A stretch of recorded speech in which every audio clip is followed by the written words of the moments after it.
D-Mace, Finnegan, and Donick, 102.5, 106.3 The Game. Broadcasting from the Busy Bee Plumbing, Heating, and Air Conditioning Game Nashville Studios, home of the $99 yearly Beehive membership, where the buzz is always about great service. And we are proudly presented by Bet365. Whatever the moment, it's never ordinary at Bet365. Willie, Donick, Derek Mason, Adam Vingan, and birthday boy David Janes. Happy birthday, David. Appreciate it, guys. Did you get a shout out on celebrity birthdays? I mean, before the celebrity birthdays, I did, yes. Okay. Well, you are a celebrity in our eyes. Happy birthday to you. How could he not be on the celebrity birthday? Exactly. Happy birthday. Whose birthday was more important today than yours, David? I don't know, really. Jay Cutler. No one really. It's Jay Cutler's Jay birthday Cutler's today. birthday. He's worth up throwing there. in there. Seinfeld is up there, I guess. Jerry you know. Seinfeld's birthday is today. You share a birthday Yep. with Jerry Wow. Seinfeld? And Michelle So, Pfeiffer and Uma who Thurman. cares? Nobody Michelle knows Pfeiffer him. and Uma Thurman? Nobody Wow. knows them either. We know David James. Exactly. They don't know. We don't know them people. We're not around them. We don't care. We know David James. Do you have any big birthday plans other than spending 3 hours with us? Not right now. Maybe later. I'll probably plan something later with some roommates and my little brother. Okay. Okay. All right. Well, we're glad you're spending your birthday with us, at least to start the day. We will have Tim Hasselbeck on in the next segment. We're glad to have Tim back. Of course, he lost his father a few weeks ago. I saw him on ESPN today, looking good. So I'm glad that we'll be able to catch up with Tim Hasselbeck as we look back at the NFL draft and look forward to the remainder of the NFL offseason. But yesterday, as I was doing my reading, I stumbled across a story written by Albert Breer of SportsIllustrated.com. The headline, how Cam Ward erased any doubts the Titans would draft him at number 1. Now, clearly Albert Breer has the trust of the Titans front office, because this is not the first behind-the-scenes story that Albert Breer has written about the Titans. And by reading these stories, you can tell there is a comfort level that Brian Callahan and Mike Borgonzi have with Albert Breer, because they share things that we haven't heard otherwise. So I want to start with the lead anecdote of this story. It opens with Cam Ward's meeting with the Tennessee Titans at the NFL Combine. And Breer writes, quote, in the weeks leading up to that night in a Lucas Oil Stadium suite, he, meaning Brian Callahan, had studied every snap of Ward's single season at Miami, the second of his 2 seasons at Washington State, and a smattering of plays and sequences from his first season at Washington State and his 2 at Incarnate Word in San Antonio. He'd called around, and he talked it over with new GM Mike Borgonzi and the personnel staff. The time had come to make Ward squirm. So this is a back and forth between Cam Ward and Brian Callahan at this combine meeting, according to Albert Breer. Ward, you don't draft me and you're going to pay for it. Callahan, hey man, everybody says that. That's the dumbest bleep I've ever heard. Every quarterback in the world says that now because Tom Brady said it way back in the day. The coach then paused. Do you mean that? Callahan continued. Is that really you? I mean it, Ward responded, and I stand on it. Okay, Callahan said. Good. At least you're not full of crap. And by crap, it was another word that starts with S. But a really good look into the process that the Titans took in landing on Cam Ward as the number 1 overall pick. And we'll share some of the other anecdotes in the story. But before the show, Derek and I both agreed that the more I read about Cam Ward, the more I really like this young man. And does that mean he's going to be the greatest quarterback ever known? No. But I like his makeup. I like his personality. I like the way he carries himself. And again, does that mean he is going to be the franchise quarterback for the Tennessee Titans for the next 10 years? No, I don't know that. But so far, Derek, I've really liked what I've learned about Cam Ward. Yeah, what Albert Breer wrote, was just a little bit in depth on the whole process. And as you start reading it, if you're someone on the outside looking in, and you don't follow the Titans much, you would think that, wow, they're getting a damn good player. Now, obviously, we know once the chin strap is strapped, and you get out there, that truly defines whether you are a good player or not. What do you do versus competition each and every week? Are you developing? But it just gave us an insight. It tells sort of this story of how they evaluated them, how they went in, and it seems like very quickly it was down to 4, but then after that was really just Cam Ward. And it was like that for maybe a little bit longer than what we actually thought. So you just hope that, hey, listen, the vetting that you did, the people that you spoke with, the film that you watched, and you say you have all these traits, and I get it, I understand it, I've seen it. But we don't exactly know until he gets on the field. But everything else, the demeanor, the humility that he has, the leadership that they talk about, these are all the things that you want in your franchise quarterback, but also a guy that can stand on business. Like, yeah, I mean this. This is what I mean. Like, you're gonna pay for it if you don't draft me. Yeah, you darn skippy. If you don't draft me, I'm gonna make you pay for it. So, hopefully that translate into on the field. But as of now, I mean, you can't help but like the young man, excuse me. But we've seen this before. You fall in love with somebody, through the whole draft process and leading up to that person being drafted, and they're saying all the wonderful and fabulous things, and then you get out on the field and it just doesn't materialize. Willie, we are in what is known in relationships as the honeymoon phase. Yes. They're goo goo gaga over each other. They're schmoopy, to use a Jerry Seinfeld term. It is Jerry Seinfeld's birthday, as well as David James's birthday. They're a bit schmoopy with each other right now, and I get that. So I think we're going to have a lot of here's why they love Cam stuff come out, and I think it's authentic. I think his makeup really is admirable. His story is outstanding. I think he's got a lot of the traits that you're looking for in a leader and a guy that wants to put the work in, which is very, very important, and has enough special talent to be a really good quarterback.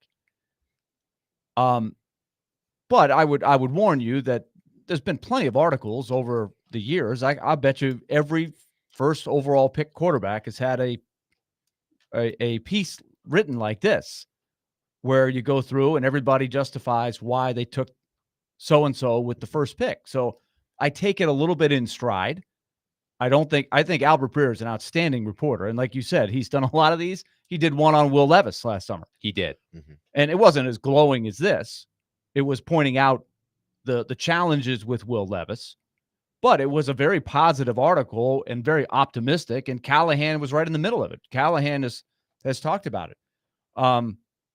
I will throw this out to you guys today, and we will revisit it down the road sometime. And when I say this, I want to say that I hope the answer is very clear in the Titans' favor. I want this to work, but I will always keep in mind what they could have had for the first pick and the amount of faith they've put into Cam Ward versus what they could have had. So we will revisit this from time to time during the season, different checkpoints. Let's say it's halfway through the season. I will ask you guys, would you trade Cam Ward to the Giants for Abdul Carter and the Giants' first-round pick? Because that's what's going to be staring alongside of Cam Ward. Now, you can say that doesn't matter now. And that's true, right? They've made their decision. This is not, we don't live in the hypothetical, but the reality is that's how much they believe in Cam Ward, that he will be worth more than Abdul Carter and the Giants' first-round pick next year. Plus maybe some other stuff the Giants were willing to throw in there. But just those two things. That's how much faith they're showing in Cam Ward. And I hope that ends up being warranted. It's not going to, because with the quarterback it's different. And, it's not going to take winning a Super Bowl, or it's not going to take, him exploding like Jaden Daniels, for this pick to be justified and justified on why we didn't take all of those picks that the Giants, it seemed like they were willing to give up. Any success that this quarterback has, and if he's showing development, that's worth its money and go. I mean, that's worth more than anything, just about anything you can give me from a football standpoint, because isn't that what we're looking for? We're looking for that franchise quarterback, that quarterback that can lead you to championships ultimately. So if you see the development and it's showing in his play as well as the team's play, and it may be gradual. It may end up being 6 wins this year, maybe 7, maybe 9, 10 the following year. And then ultimately you're getting in that groove where you're winning 10, 11 games for a period of time. That progression is worth more than anything you could have given me, outside of the next pick, your number 1 pick for the next 4 or 5 years. Because when you have it, ask the teams that have had that person. When you have it, you think New England had to worry about a quarterback for 10 years? You think Kansas City got to worry about it? You think the Baltimore Ravens got to worry about that position? That's assuming that he turns into that. But I'm saying we got a long way to go before he does that. But I'll say this: like if you read this article, they have really done their homework on this. They really picked apart every throw that this kid has ever made. Basically, right? They've watched it all. They've watched it all more than once. They've had everybody else cross-check it, and they do really seem to be all on the same page that he does have the traits that you're talking about. And if so, they'll be warranted. So Albert Breer continued in this story. Callahan grilling Ward on using that cliched line was just part of an effort during the combine interview to see if the team could rattle him. It was preceded by cut-ups that bluntly most quarterbacks would rather not see of themselves. As one play from his days at Incarnate Word played, Ward gave the Titans their first look into how he had a brain for football that was like a steel trap. He remembered the play right away, Borgonzi says. He remembered the progression. He remembered the coverage. He remembered his mistake. Just as important, he took full responsibility for it. And as the reel continued, showing missteps at Washington State and Miami too, he kept taking responsibility. Callahan says, quote, he's like, I probably shouldn't have done that. It was just a really, really cool interaction. And to hear him talk through that stuff, that's when you matched up the mental part and the physical part from the tape. And you're like, I think this guy might have what you're looking for. So that was more from Albert Breer. Another point that Callahan made in this article, and Breer made as well, was the question that everybody seemed to have about Cam Ward was, how did a quarterback who was probably a day 3 pick a year ago, who returned to college football after initially declaring for the 2024 draft, how did that player suddenly become worthy of the first overall pick? I think that's a question that a lot of football fans and specifically Titans fans had about Cam Ward leading up to the draft. And Callahan said this about that, quote, you saw him get better every year. And that was the thing that I went back to. I watched this Miami season first. I went back and watched Washington State. And you see all the same things. You just don't see them as much. And he had a little less talent around him. He had a little bit less line. So he had to do a little more. But he became more disciplined every year he played. His feet became better. His eyes became better. He became more consistently accurate. I think he grew personally as well. I think you saw his personality start to come out and the leadership qualities that we saw in him started to show up more and more. It was a pure maturation process, both off the field and on it. And that's what you're looking for when you're evaluating, these individuals, especially if they are sort of in that discussion for the number 1 pick. You're trying to find, are they getting better? Have they reached their peak? Have they maxed out? Did it, regress as a player? And that was the first thing that I noticed in watching it, is that, even from high school, if you watch the little high school film that is out there on him, and there's some out there, you saw from high school to Incarnate Word to Washington State to Miami, him getting better as a quarterback. There was no regression in his play. He just got better, and he started to get a little bit more talent. Now, the talent at University of Miami wasn't the type of talent that we think of when we think of the Hurricanes, but they had good talent. But he helped elevate those guys. He helped elevate that team. And if I'm a GM, that's one of the things that I'm looking at. Is this player developing? Is he getting better? And how much more how much higher is that ceiling for him? In regards to him getting better. But that has to be one of the things that you highlight when you're looking at a quarterback, any player, but really a quarterback from that standpoint. And I Did he think get better? yes, and I also think he's still at an age where, like, I again, my prism is that this doesn't get talked about very much when people are evaluating talent. But if he were 24 or 25, then I would say, well, is there still a lot of room to improve? But he's still, the age he should be. He didn't stay like way extra years in college. He'll be 23 when the season starts. Right. I think that's a good thing. So that tells me he's got a good blend. He's played a lot of college football. He's had a lot of challenges. He's gotten better, and he's still young. So I think that's a good thing. Another thing that I found interesting about this was, for the second time, remember they did a pre-draft thing, Albert Breer did, on the Titans. Who is the main person talking? It's Callahan, right? So all this, hey, Callahan's his job's on the line, all this stuff, like it really looks like Callahan had a lot of input in this to me. And that, I think, tells me that Mike Borgonzi, and I think you could say this about Chad Brinker, even though it seems like there's a narrative going on that Chad Brinker is setting up Brian Callahan to be the next fall guy. Because I think if this works, it's going to be very important to try to keep the continuity, especially with the guy that's going to be the first architect of this offense for Cam Ward. You hope you don't have to make a change after 1 year. And remember, Blake Bedingfield, who worked for the Titans, now writes for PaulKaharski.com. Teron Davenport interviewed him for a story about the Titans' failures at drafting quarterbacks in the top 10. And Blake Bedingfield was quoted as saying, if I was in that room, I would say, if we're going to take a quarterback, we cannot change coaches next year. We can't change coaches in 2026. We have to be married to the head coach along with the quarterback and build the personnel around that quarterback and do what he does best.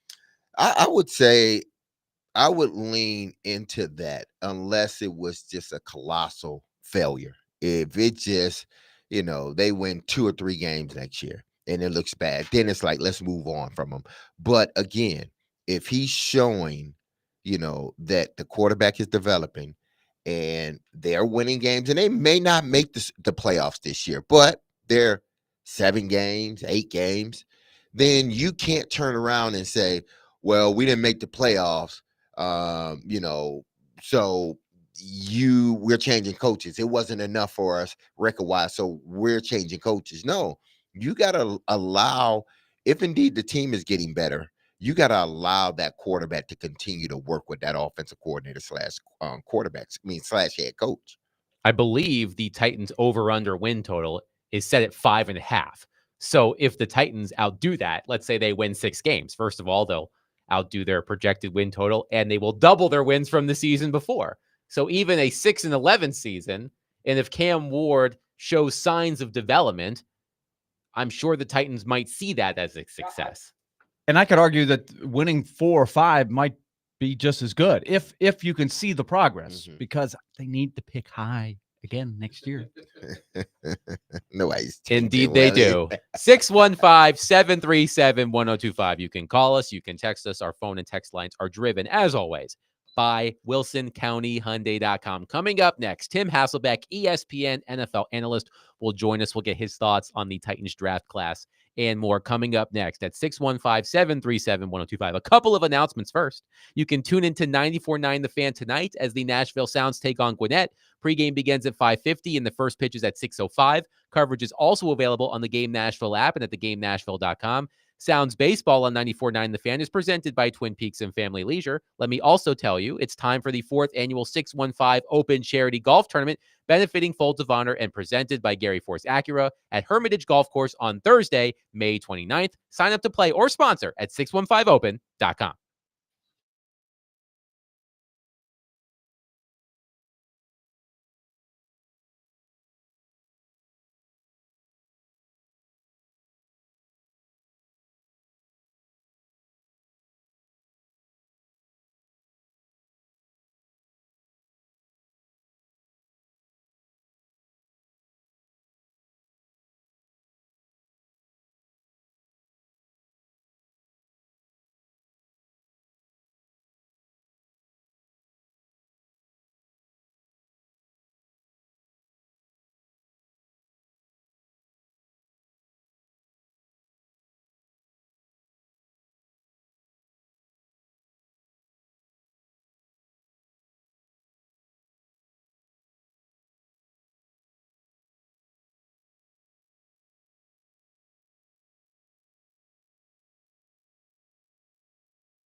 D. Mace, Vingan, and Donick, 102.5, 106.3 The Game. Willie Donick, Derek Mason, Adam Vingan, joined on our phone line, driven by WilsonCountyHyundai.com, by Tim Hasselbeck, ESPN NFL analyst. And Tim, it's great to hear from you.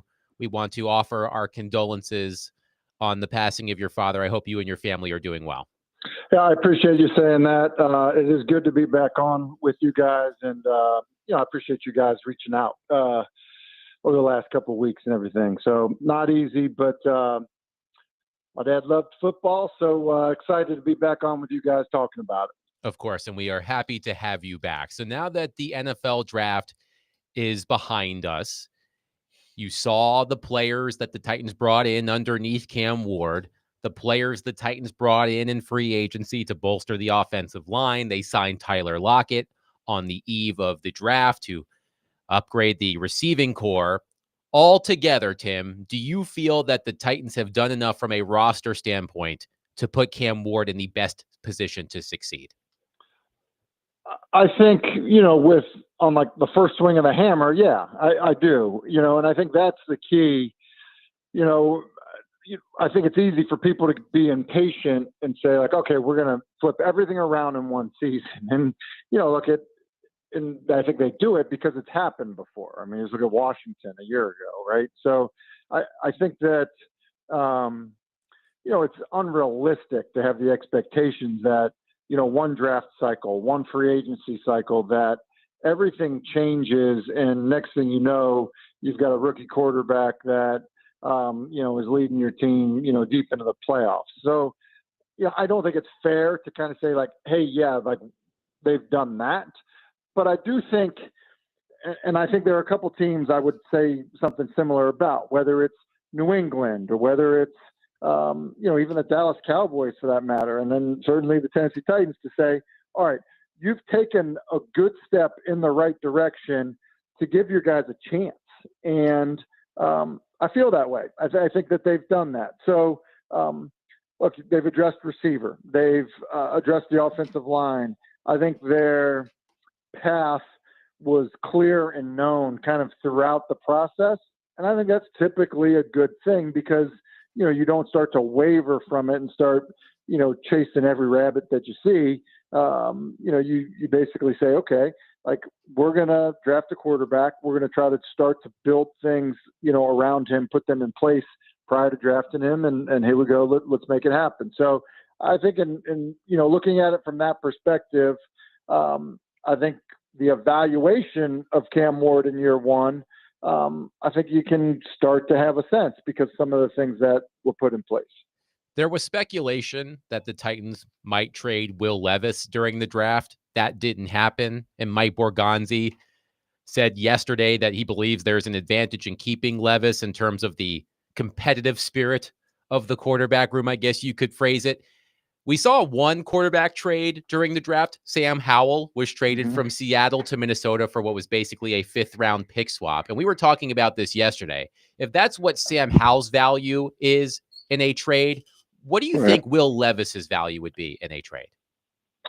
I think it could be slightly higher. And I say that just because, he was drafted higher. He's somebody that, the sample size isn't gigantic. He's also just on his first team where, Howell's been, moved around, a couple times now. So, I think it'd be slightly higher, maybe not much. I do think there's value in keeping him. Look, the season's long, it's probably more rare that a guy plays, all 17 games than missing, a game. So, I think there's value in that. And I do think in terms of the competitive spirit, I do think that matters, even if you're not competing for the job. I think sometimes, when we say like, okay, hey, this guy's just the backup, well, like, does that mean he just like rolls over and lays there? Like in some scenarios it is, depending on who the guy is. But in other scenarios, it's like, no, we're going to compete in every one-on-one opportunity. We're going to compete every time we run. We're going to compete in the meeting room. We're going to, try to sharpen each other because sometimes there's a backup that feels like, look, I need to be ready when I get my chance to play, or I need to do this in preparation of playing. So I can see it both ways. But my inclination would be to keep Will Levis and, have the guys push each other, even though Cam Ward is going to be the starter. And I think eventually, Tim, if Cam turns out to be your starter, I think you can always, trade Will Levis if indeed it comes to that, during training camp when possibly a quarterback goes down or the backup competition at another team just isn't good. So they're looking for a clear-cut backup. So just because it didn't happen now doesn't mean it can't eventually happen as we get into camp and as football get going. What I did want to ask you, knowing what the Giants were going to potentially give up for that number one pick, do you, if you were the GM, what would have been your thought process? Because, I know everyone's waiting for the season, and the minute, something don't go right, there's going to be people that say, well, you should have took the picks. And Willie may be one of them. But Willie said he's going to give us a couple of years. No, this is the question I've been asking since it came out, Tim. What was on the table? What we know the Jaguars gave up for the number 2 pick, and what Adam Schefter reported not long after that, and some others reported the same thing, that the Giants made a play for the first pick. Yeah. So what would be your thought process? Because there has to be a lot of factors, because you're giving up what you believe, because obviously it seems like the Titans believe he was the guy very early on,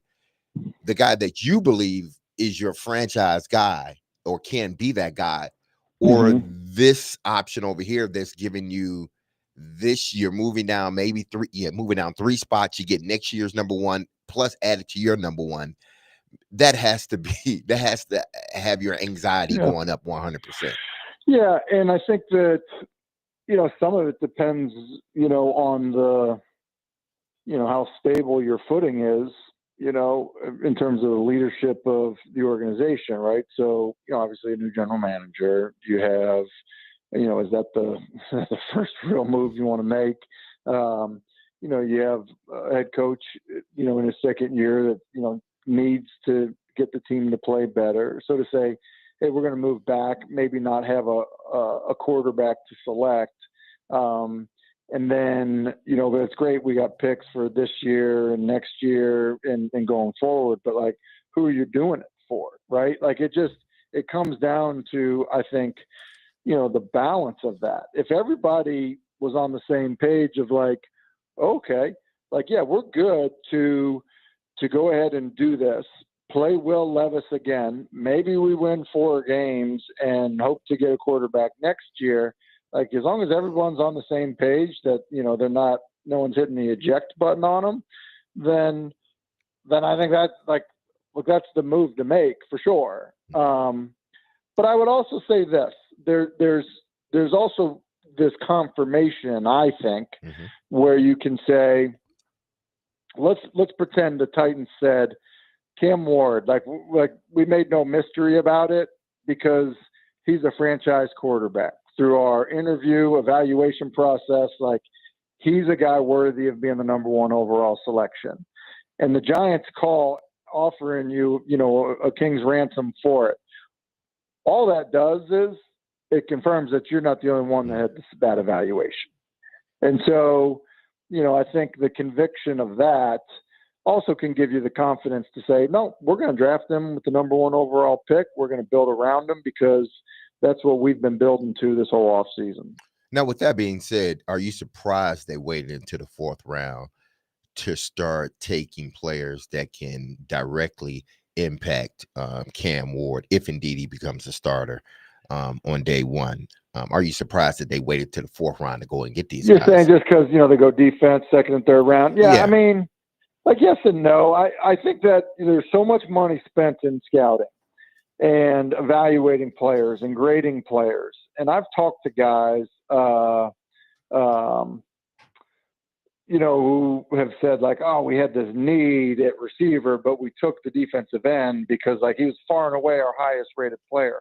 like I do think at some point, like the amount of time and resources that people spend, you know, in the scouting department evaluating players, that you do have to trust that at times. Mhm. And so, you know, you get to some of these, you know, you get to the second, third round and you say, look, these are guys that need to make our football team, need to contribute to our football team. And we have them, you know, with this type of rating, then, you know, or grade, then I think you need to take them regardless of, you know, regardless of how you know, what your team need might be at the time, especially if you look at receiver and say, look, it's actually pretty deep at receiver. Look, like we're okay making those selections later.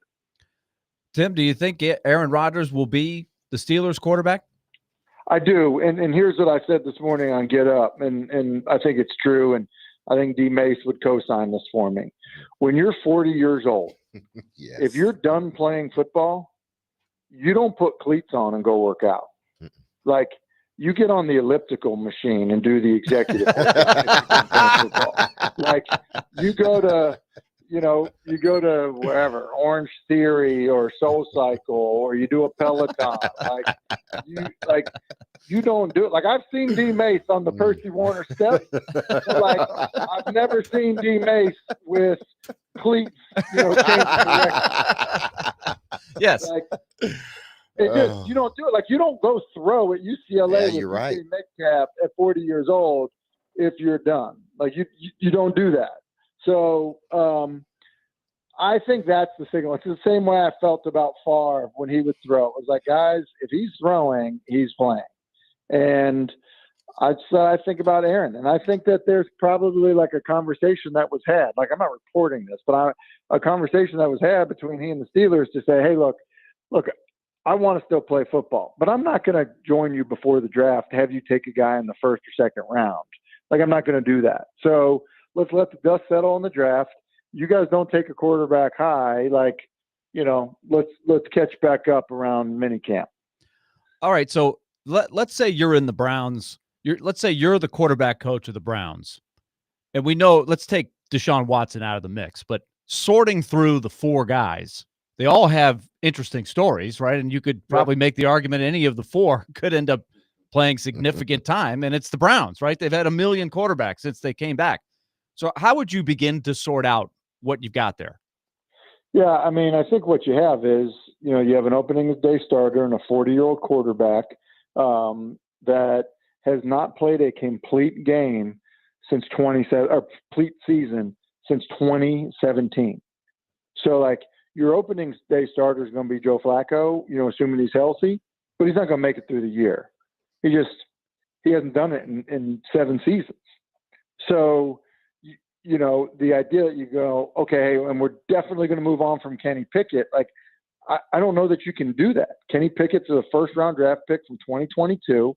Yes, he's on his third team, but he's still a first-round draft pick that can play games for you. Look, like the Eagles used him as their backup quarterback last year. He had to start and finish games for them, you know, when their starter was injured. You know, so, like, I don't know that you can just say, hey, we're going to trade that guy because we've drafted a quarterback in the 3rd and the 5th round. And then I would tell you that Dylan Gabriel, who is he's a Heisman candidate. Like, he's a guy that the Browns had rated higher than Shedeur Sanders. So Shedeur Sanders is not a lock to make the team. Like, I was going to give you some names here, recent names. Spencer Rattler, Jordan Travis, Clayton Tune, Dorian Thompson-Robinson, Sean Clifford, Jaron Hall, Sam Howell, Jake Fromm, Easton Stick. Like, the list goes on and on, guys. Like, of 5th rounders that, like, did nothing for the team that drafted them. There aren't enough, you know, reps in a practice to get 4 guys reps. So I don't think that he's a lock to make the team. And they're not going to keep 4. Right. No. So they have to be you forced to maybe waive one of them. Right. Yeah. I mean, you wouldn't think so.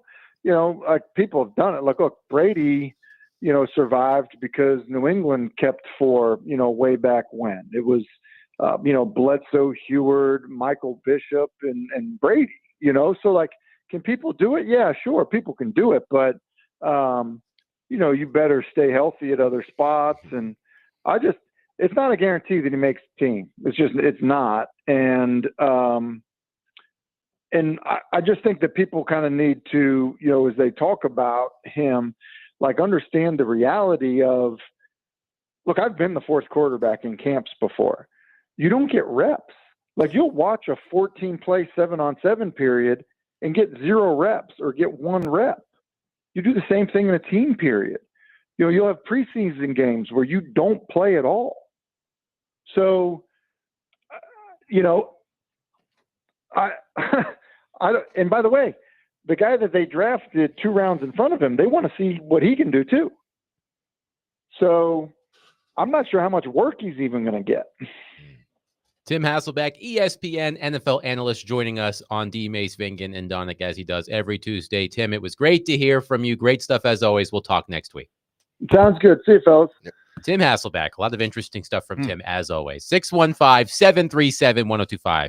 We will take your reaction to what Tim had to say. I also want to share a quote from that Albert Breer story from Mike Borgonzi that really tells the whole story about the Cam Ward selection. And we'll do that next. Willie Donick, Derek Mason, Adam Vingan, 1025-1063, The Game.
the other thing was, you guys talked about Cam Ward, who is like, because of the Shador thing, I think we all, as like an NFL world, haven't probably talked about Cam Ward enough because we've known he was going number one for a while. We interviewed Mario Cristobal, his coach of Miami, during draft week on the Insiders. Finished the interview, and you're like, all right, hey, thanks for coming, appreciate it. He was like, guys, like, interview's over, cameras are off, but like we could still see him. Guys, listen, he is a dog. He's like, Cam is just wanted us to know, just not for the public, just for our brains, that this guy is a dog. He's like, he will change that franchise. He is the best, and I guarantee you he will be successful. I was like, that is like, okay. And he gave a bunch of examples why, like just the time he puts in and all that, but like, that was pretty cool. Yeah. That was Ian Rappaport on the Pat McAfee show talking about Cam Ward. I want to get back to this Albert Breer article quickly because there is a quote from Mike Borgonzi, which I think summarizes all of this well. Quote, "It just speaks to the conviction I had on him and that we all had," Borgonzi says. "It's so hard to find what you'd perceive to be a franchise quarterback and have an opportunity to get one. And he has the potential to be one. And I don't know if we'll ever be in this spot again to do it, or I'll be in this spot again to do it. So obviously I had to feel really convicted on Cam, that he could be a franchise quarterback. And that's really what it is. I know there's a lot of pressure that comes with that, with the number one pick, and then just taking a quarterback. So the clock starts now for us." That was Borgonzi to Albert Breer. That's it. It's for everyone, for Callahan, for Brinker, for Borgonzi. Like, this pick can elevate you in your status, or this pick can bury you. Either one. Because you understand that, to me, as you're going into this new stadium, you got to have your franchise quarterback. You got to have someone that is winning games for you, someone that the fan base has hope in. And if you don't find it, man, you just buried this franchise for some years. I'm not going to say you've buried it for like 10 years, something like that, because of the way college is now, and these guys are coming out, and it just seems like they're better athletes now. But you're going to bury this franchise for a bit if this doesn't work. So all of them understand it's not just a Brian Callahan. Oh, if this thing don't go right, Brian Callahan will be fired. Well, who's to say that Brinker's not gone and Borgonzi's not gone either? Y'all jobs hinges on whether, because it's a consensus. Everybody in that building, y'all three, y'all decided that he was the guy. And then y'all got the owner to watch him, and she was convinced. She can't be fired. Y'all can. So when you make a pick like this, man, it's everybody needs to be on board. So it's not just a Callahan thing. If this don't work, he's getting fired. He may be first, but best believe the next two are closely behind if it doesn't work out. I think we can go on and on all summer about how convinced they are that he's going to be special. We can call it the summer of love, whatever. I like that. I mean, it's what it's going to be all summer. They believe in him, and he's going to have a rookie practice here soon, and then there's going to be OTAs, and they're going to stay with him, and the process starts. But I still think it should be on the table that not only did they believe he was the best pick, they didn't even play the poker game of shopping around and seeing if they could play the game of, let's move down and still see if we can get Cam Ward. Let's see if we can get him at 2. Let's see if we can get somebody who wants Travis Hunter. Let's convince everybody that we want to take Travis Hunter and trade down with a team that wants Travis Hunter, Jacksonville, and then get back up to number 2 and take the guy you want and come out with more picks. This is how convinced they are. And time will tell whether that was a smart thing, just to be that unanimous. They believe that he's that good, but I'm just saying the poker game of leveraging the first pick, they didn't even play the game. They didn't even jump into it, have a hand. They showed everybody, we have the first pick. We're taking Cam Ward. Everybody else at the table, okay, we fold. You guys have the first pick. Take Cam Ward. and then they start playing the game by themselves because you're out of the game. I just think that should be noted. 615-737-1025. We'll take your thoughts on Cam Ward and all things Tennessee Titans at 615-737-1025. Coming up next, of course, a lot of the attention at the NFL draft was paid to the slide of Shedeur Sanders. But there was another quarterback who slid down the draft order who could influence prospects' decisions moving forward in terms of turning pro or going back to college. We'll explain coming up next at 615-737-1025. Tune in today, I should say, to 1025 The Game for Vanderbilt baseball as the Commodores face Indiana State. Pregame begins at 5:45 p.m. and first pitch is at 6. Coverage is also available on the Game Nashville app and at theGameNashville.com.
D-Mace, Fingan, and Donick, 102.5, 106.3 The Game.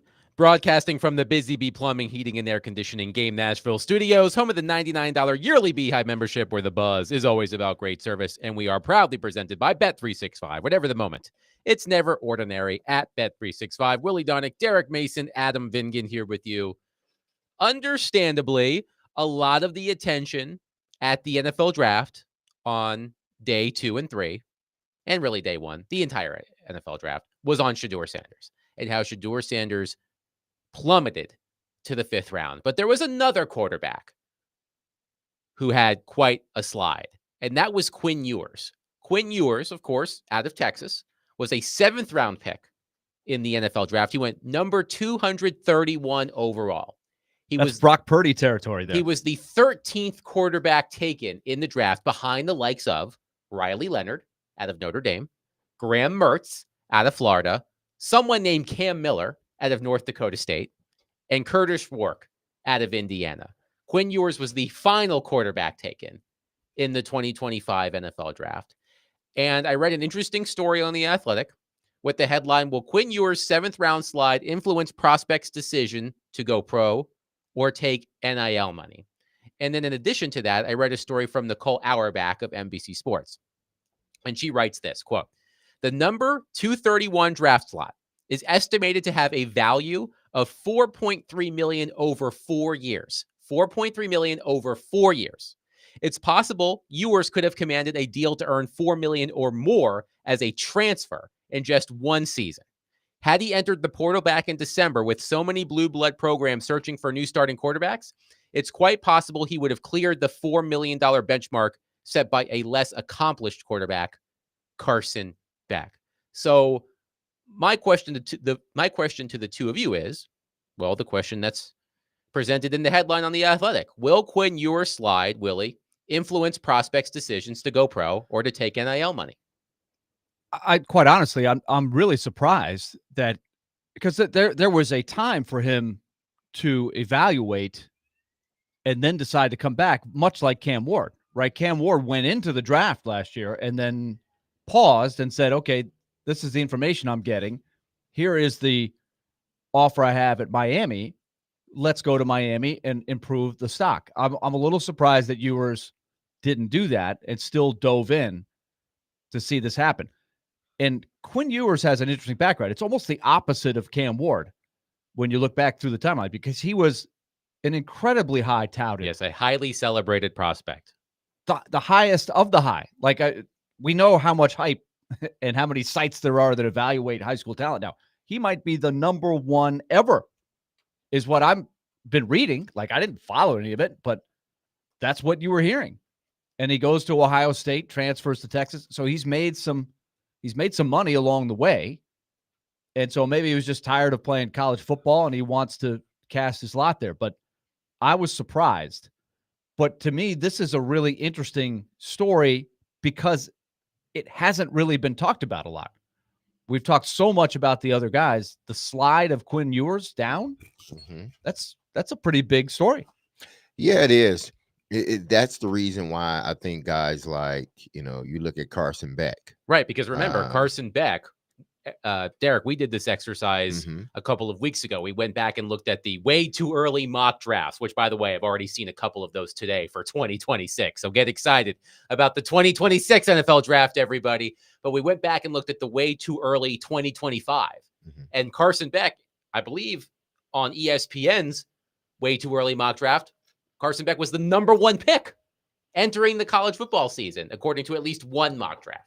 Yeah. So, once these, guys start to figure out, like, man, it's probably more financially smarter and career, as far as my career, it'd probably be wise for me to go back another year in college.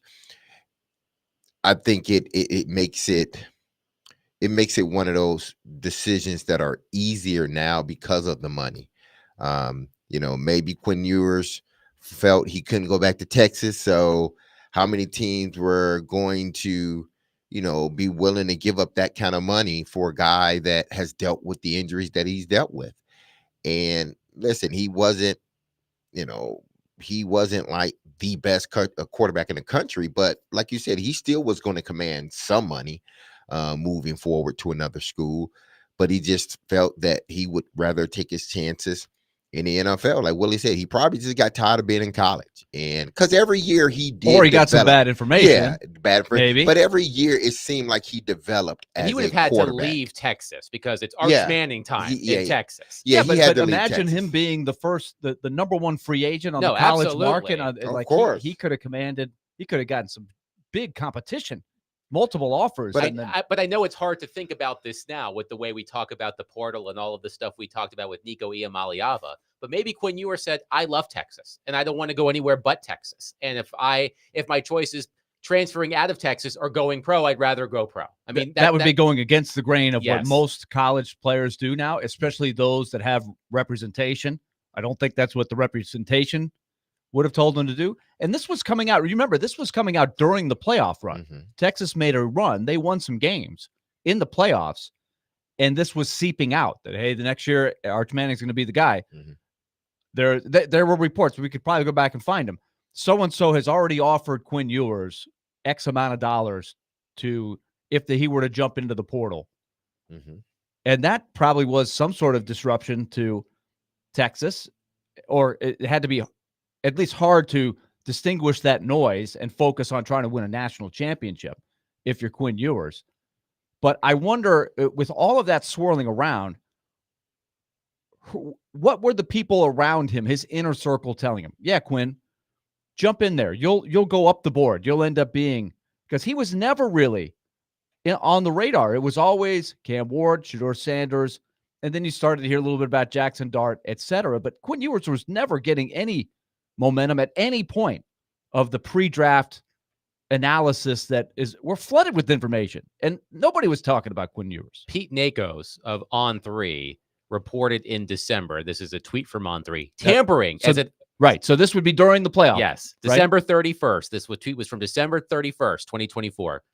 Tampering is at an all-time high with Texas QB Quinn Ewers. Pete Nakos reports Ewers has received a $6 million offer to return to college football $6 million. and enter the transfer portal. $6 million, according to Pete Nakos of On3. Well, unless you're, And his remember, Carson Beck got $4 million. Yeah, and Nico Carson Beck's- Iamaleava wanted $4 million. Quinn Ewers was reportedly being offered $6 million. I wonder what the evaluation was. Why did they, if indeed that is true, why did his team then decide, okay, no, we're going to enter into the draft?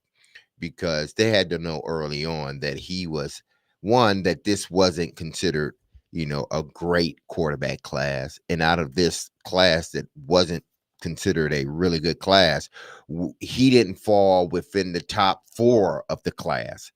So did y'all know all of this information prior to him making a decision, or did y'all learn this after?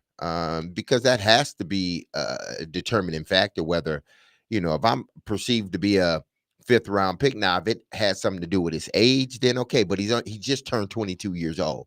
So if it had anything to do, like if I'm going into and they're telling me I'm a 4th round pick, but if I go back to school, develop some more, I can, up my stock, 2nd round, possibly, maybe even the 1st, then I'm choosing to go back, especially We've if seen you're giving people it the do money. it, right? Yeah, and we've People seen have done people it. do it. Cam Ward So I just don't did know. it. Bo Nix has done it.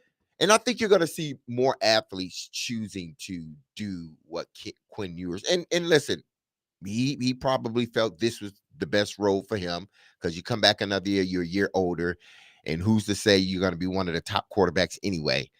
I see individuals choosing, if they are not considered top 3, I'm just talking football, top 3 or 4 rounds, maybe just top 3. I think guys are going to start to choose to go back to school, especially if they can earn, that money in college, and all while developing and then upping your stock the next following year. I would hope guys would choose to go back to school. The article in The Athletic brings up that Ewers signed a $1.4 million memorabilia deal as soon as he reclassified and enrolled early at Ohio State in 2021. He racked up double-digit NIL deals during his 3 years at Texas, including a national Dr. Pepper commercial, the cover of EA Sports College Football 25, New Era, among other things, and even one with a private jet company. There's not to mention whatever he was paid in NIL from the Texas One Fund, the school's collective. He did well for himself at Texas. I'm So sure he did. So why leave if you're going? And don't piss Quinn Ewers off. Did you see his draft setup? Did you see the room he was sitting in No. during the draft? Look at all of these trophies that he has. His wall is adorned with all of his man. Do not show that to his boy. hunting Yeah. his hunting exploits. His hunting trophies. You know, Yes. people I would never say. understood that. I don't I get really, that. I've never. There's understood not that, room yeah. on I that never wall for understood. anything else. Somebody tweeted, it doesn't Stat- matter who your favorite Lion King character is. Quinn Ewers' family has them hanging on their wall. You have deceased animals' heads on your wall. I never understood but that's that. beside the point. Do you No, think I'm that just, hurt his I never stock? understood that. You think that hurt his stock? That's Maybe. sitting all them deer. So, But I do He remember likes to hunt too much rather than play football. I Yeah. do remember there being a conversation at some point, maybe it was last year, or maybe it was the two of you that had it, about this idea that because of NIL, players who would normally be 4th round picks, 5th round picks, 6th round picks, 7th round picks, they're going back to school because they have the opportunity to make more money than they would going into the draft. So that the talent pool had been diluted on day 3 of the draft versus in previous years where you couldn't make money in college. you're saying that's the reason why? I'm just Because, I- or you're saying you're wondering why this year's draft? Yeah, I'm like, look, the quarterbacks who were drafted ahead of Quinn Ewers, like Mhm. we were talking about the quarterbacks who were drafted ahead of Shedeur Sanders. I mean, you could quibble about Dylan Gabriel, right, or even Tyler Shuck, but Riley Leonard, who I played at Duke for a year or a couple years.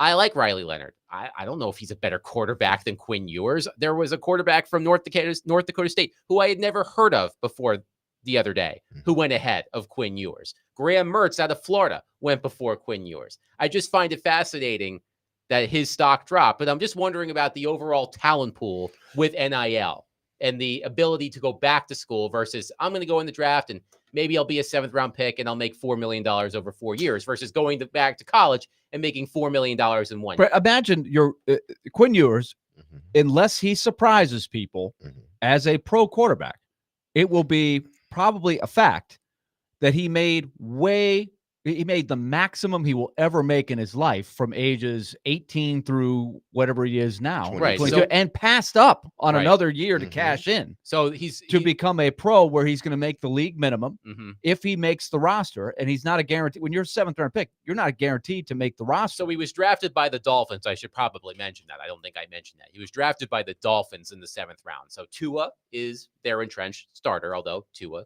does have some injury concerns, Yes, some to put it lightly. And then Zach Wilson is also in Miami. Oh, So right. But regardless of who's there, when you're the 7th round pick, Yeah. you're not going to be handed anything. Just like we got done talking about the Browns room, the bizarre situation they put themselves in with 4 quarterbacks. You can't possibly keep them all. But that is something that Quinn Ewers will have to manage. He's been told he's the greatest thing ever since he was probably 15, 16 years old. When you're that high of a recruit, I hope somebody was helping him keep his feet on the ground and perspective of Quinn. Hey, you're getting all this attention. That's great. But just know that you got to keep working, and you never know where life is going to take you. And all of this money, you are very fortunate to have this, but keep everything in stride. It's hard how can a kid possibly comprehend that? How could he possibly absorb that you made a good point earlier when he's that Willie, young? that Quinn Ewers is the opposite of Cam Ward. Cam Ward was a 0-star recruit, as we've heard many times. He was a 0-star recruit. Quinn Ewers, as you mentioned, Willie, was the most highly touted prospect you could possibly be. And it's just interesting how their paths have diverged over time. Yeah, he just wondered, maybe he just thought that there's no reason for me in a draft where the quarterback position wasn't considered a strength. and I'm going to say he would have had to have gotten the evaluation prior to him declaring in a draft where you knew this wasn't a strong, this position wasn't strong. You end up being, one of the last quarterbacks drafted. The last quarterback draft. Did you know that going that you were ranked? He couldn't have. There probably was no evaluation saying that he was a 7th round pick. I'm saying that he probably got early on, unless he just felt like I'm done with college. Because if you're a quarterback, wouldn't you want to try to put yourself in the best position as far as draft stock? So if you knew coming in that you were going to be a 6th round pick or late 5th, 6th round pick, would you come out or would you just go back? So according to Dane Brugler in The Beast, Quinn Ewers was quarterback 6 behind Cam Ward, Shedeur Sanders, Jackson Dart, Tyler Shuck, and Jalen Milroe. So the quarterbacks who went ahead of him in the draft, Kyle McCord was quarterback 7. Will Howard was quarterback 8. Dylan Gabriel was quarterback 9. Riley Leonard, 10. Curtis Rourke, 11. Cam Miller, 12. Even Graham Mertz, who was drafted, was the 16th rated quarterback, according to Dane Brugler. He had Ewers with a 3rd round grade, and he went 7th. I'm just looking at it, too, from all that kid is now absorbed in his life to this point. Because now the reality is he's going to have to battle just to make a roster. And maybe he'll stay in the league for a couple years. Maybe he'll surprise everybody and be the next Brock Purdy. I don't know. But the probability is he'll play a couple years in the league and then it'll be done. And where does his life go from there when he's had the track that it's had? Like, has he been going to class at all? Like, has he studied to do something? These are the questions I always ask that everybody's like, who cares, man? He's made all this money. Well, he's what, 23 years old? He's 22. out of the league by 25. What are you going to do? Got a lot of money in the bank, maybe. If He's you've been smarter 22. with it. Yeah. And he just turned 22. What type of habits does he have? What type of habits has he developed as he's enjoyed all of these accolades and everything? Hopefully he's learned some things. Like I said, the people that surround him as he's gone through this, that will be an important group. And hopefully he's listened to them. 615-737-1025. Your thoughts on Quinn Ewers' slide and how might it influence prospects' decisions to go pro? 615-737-1025. Hey, you can join the 3 of us live on location, as our show will be broadcasting from Ascent Building's hiring event tomorrow from 11 to 2 in Portland at 214 Fountainhead Road. The hiring fair runs from 9 a.m. to 3 p.m., and there will be food trucks during the lunch hour. More details at thegamenashville.com/deals.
the market for maybe the interest in Will during the draft and just him still being on roster? What does that say about his value with the team? It's a lot of value. I think, there's going to be competition in every room, and he elevates the competition in that room. That's what we're trying to do here as we get into training camp, is have the best 90-man roster, best competition in every room, and Will certainly provides that. Was there an attempt to move him during the draft? There was not. I guess that's kind of my question is quarterback position. How you feel like you are with 4 guys in the room?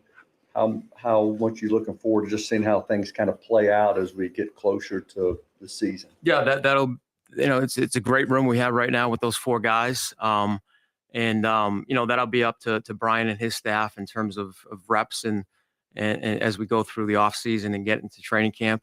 But we'll take it step by step here, and that'll be up to Brian in terms of who takes what reps at some point. So we're not going to name any starters here though, that right now here in the off season. Hi girls. You're a sick man, Putz. Hey! Oh. Hey, I want to hear about what Danny did at the beach. Yeah, that was nothing. Oh, sure, nothing, Zuko, Come right? on, Danny. You got the drawers, right? Yeah, come on. Tell us about that girl. What'd you do this summer? Summer Lovin', the summer of love. It's a build-up. Yes. Yes. This is music to D. Mace's ears. Grease. I love it. I can just It's sit a back great and listen movie. to it. Great Just sit movie. back I picture I see the visual now. I'm just watching television now. That's all I'm doing is watching TV. Derek loves a woman in a poodle skirt. Is what I'm finding out. But that was Mike Borgonzi. Did I have a childhood crush on Sandy? Olivia We all Newton-John? did. Oh, yes, I did. Yes. What about Rizzo? Yeah. She's the bad girl. All the good guys want. You know what I mean? Rizzo was cute. She's kind of a perm, though, in the movie. I don't know. Rizzo was Other cute. movies, that actress, what's the Stockard Channing? Is her Yes. name? I think she had some better looks in different movies, actually. A hickey from Kaniki is like a Hallmark card. But that was Mike Borgonzi on Will Levis. And we expected a Will Levis trade during the draft because we didn't think that this town was big enough for the both of them, meaning Will Levis and Cam Ward. But as Mike Borgonzi said, hey, there's value in keeping Will Levis. It's the spirit of competition. And Tim Hasselbeck said the same. And I was actually surprised. I asked Tim Hasselbeck if Sam Howell was worth what was basically a 5th-round pick swap. What is Will Levis worth? And he actually said that Will Levis would be worth slightly more than Sam Howell. He mentioned the fact that Sam Howell is now on his 3rd team already. Started his career with the Commanders, then went to Seattle, and now with Minnesota. They've played roughly the same amount of games. Howell has played 20. Levis has played 21. I know quarterback rate isn't everything, but Will Levis has an 82.7 rate. Sam Howell has a 77.5 rate. But this is what I was thinking about yesterday, Derek, when I heard this talk about competition. You were adamant that the Titans needed to do more last offseason to create competition throughout the roster, but specifically at quarterback, and that Mason Rudolph was no real competition for Will Levis. But then I sort of have the same question about this. Is Will Levis real competition for Cam Ward? See, there's the difference. There's a difference between, competition when you are a 2nd-round pick or a 3rd-round pick, and then there is what is perceived to be competition when you are the first pick in the NFL draft. When you are the 2nd-round pick, 3rd-round pick, you need that competition. I think that competition is to push you. We're trying to find out because we don't know who the best quarterback is. So we're trying to find out what the best player is. So we're trying to find out. This is a guy that we felt we could draft in the 2nd, 3rd, 4th round, but we need competition at this position. When you get drafted 1st overall, it's not competition, it's security. That's what it is. That guy behind him is security. He's not competition to my number 1 pick. He's not. I'm not going to even do that. Now, I may not come out and verbalize that. I may come out like Borgonzi said, and they listen, they're all competing. Cam's going to start, at the bottom of the depth chart. Yeah, that's how we're going to position it to everybody else. But make no mistake, when I draft you first overall, it's not competition that I'm after here. It's to make sure I got me a second guy that if this guy gets hurt or anything else, he can be the guy that we can at least win a couple of games with until this guy gets back healthy. Make no mistake. This is the guy, as long as he's developing, you're not competing with anybody else on this roster. You're competing with time. You're not competing with person. That's what Cam Ward is competing with. Time, not person. When you're a second, third round pick, you're competing with person and not time. You don't have time on your side. But after first pick, you're competing with the time. That's your time. It's not the backup quarterback. I thought Tim made a good point that competition, like I think you're saying the same thing, Tim, is you're not really competing to be the starter, but you're pushing. Exactly. You're applying some back pressure. You're trying to have the examples being set that we want good quarterback play here. Here's a guy that's been there. He's fighting to stay in the league. Watch what he's doing. And hopefully Will Levis will take to this new role that he's got. If he's not, then I think they can easily move on from him, even if they've got to cut him. It's an interesting setup with all of these three other quarterbacks who have all spent varying amounts of time in the league. They're not spending any money to speak of, but they've got four guys that have all started games in the league. How many teams can say that they may be the only team or that has three backups on paper that have started games in the league? Tim Boyle has started 5 games over 6 years in the NFL. Brandon Allen has started 10 games over 5 years in the NFL. So for Levis, the competition is to be the best of those three guys. Yes, outside of Cam. And you hope that while those three are fighting it out, Cam Ward responds well to what's going on there, and that helps push Cam Ward. Will Levis is an asset that they have to decide what's the best way to utilize this asset. Keep him, keep developing him as maybe a long-term, a good backup in the league, which wouldn't be the worst thing. Or do we just need to move on from Will Levis? That's what Will Levis is battling right now. He wants to stay in the league. Let's go to our phone line, driven by WilsonCountyHyundai.com. Adam from Portland. Hey, we'll be in Portland tomorrow. Adam, thank you for calling. Please go ahead. Oh, I'm going to try to swing by and see you, man. Hey, so dude, I don't want Cam anywhere around Will Levis at all. Like, I can see him wanting to, I don't know, it's rubbing off on. It's like putting somebody who makes straight A's next to another kid and he still ends up failing. You know what I mean? Like, it's not a good thing. Like, he'll be wanting to shoot Miracle Whip commercials and then firing the ball into crazy windows. And I want Cam to be Cam, man. I don't want him to be around Will. I see it going terribly. It's not good for Will either. I don't see Will getting anything from a rookie coming in and except hurt feelings. You know, I don't see him getting anything out of it. So you can't have him around our rookie, man. It's gonna be bad. Thanks for the call. I do think that argument is something they have to think about. If you're looking simply as an asset, and let's say, the Titans are like Mike Borgonzi's position is, hey, we got 3 guys. Let's see what happens over the summer and during training camp. Let's see who wins that job.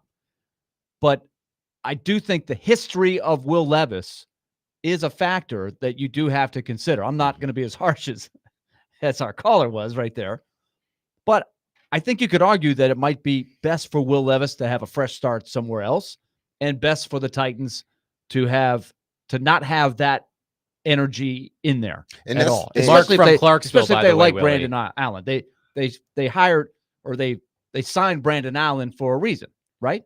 Mark from Clarksville, by the way, Willie, you were talking about the starting experience combined in the quarterback room for the Titans. Mark from Clarksville mentions the Giants because you have Russell Wilson, Jameis Winston, and Tommy Cutlets, who has some of his own starting experience. So that is a wealth of starting experience. But that's nothing like this room. No.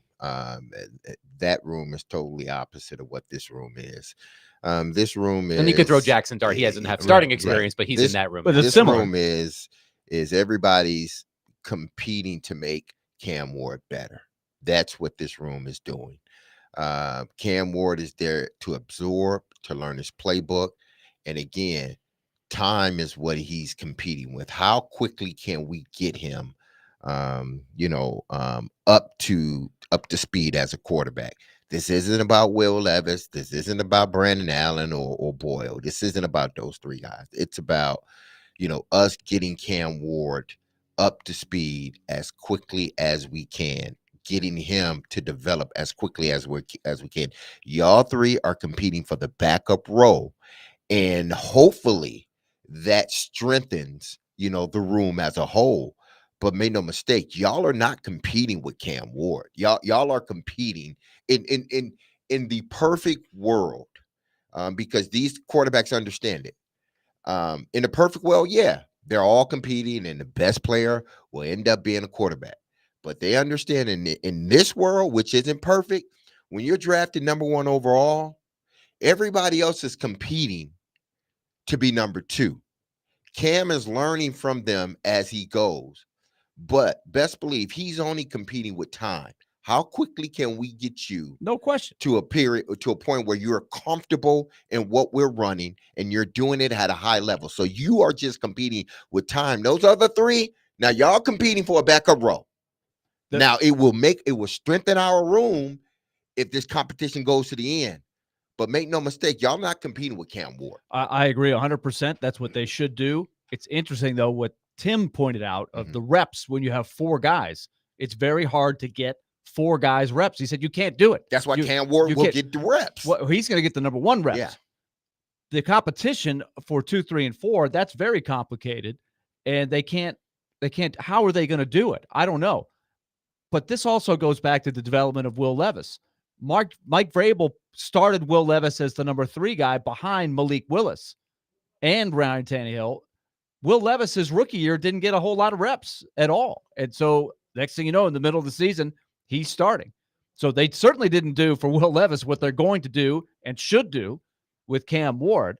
But I do think that is going to be something to watch for. Who gets the reps in the practices with these 3 other guys? They're cutting one of these guys before camp starts. Okay. Yeah, they're cutting one of them before camp. Cutting or trading one of them before camp even starts. 615-737-1025. The Titans didn't try to trade Will Levis. Should they have? What do you make of Will Levis being in the same room as Cam Ward? Are you as freaked out about that as Adam from Portland is? Let us know at 615-737-1025. This week's Nashville's Best Deal is Prince's Hot Chicken, the original and iconic hot chicken joint. For a limited time, grab half off a $25 gift card at theGameNashville.com/deals.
D-Mace Finn Ganadonic 102.5, 106.3 The Game, talking Will Levis, who is still a member of the Tennessee Titans.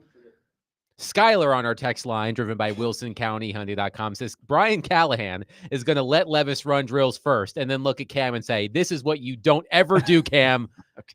Do the opposite. Weston Hermitage says, what is the over-under on Cam Ward throwing a ball in the lake during training camp? Asking for a friend. The legend. See, the legend. Okay. I believe see, it bounced. see, I believe it bounced. Exactly. This is what I'm talking about, Willie.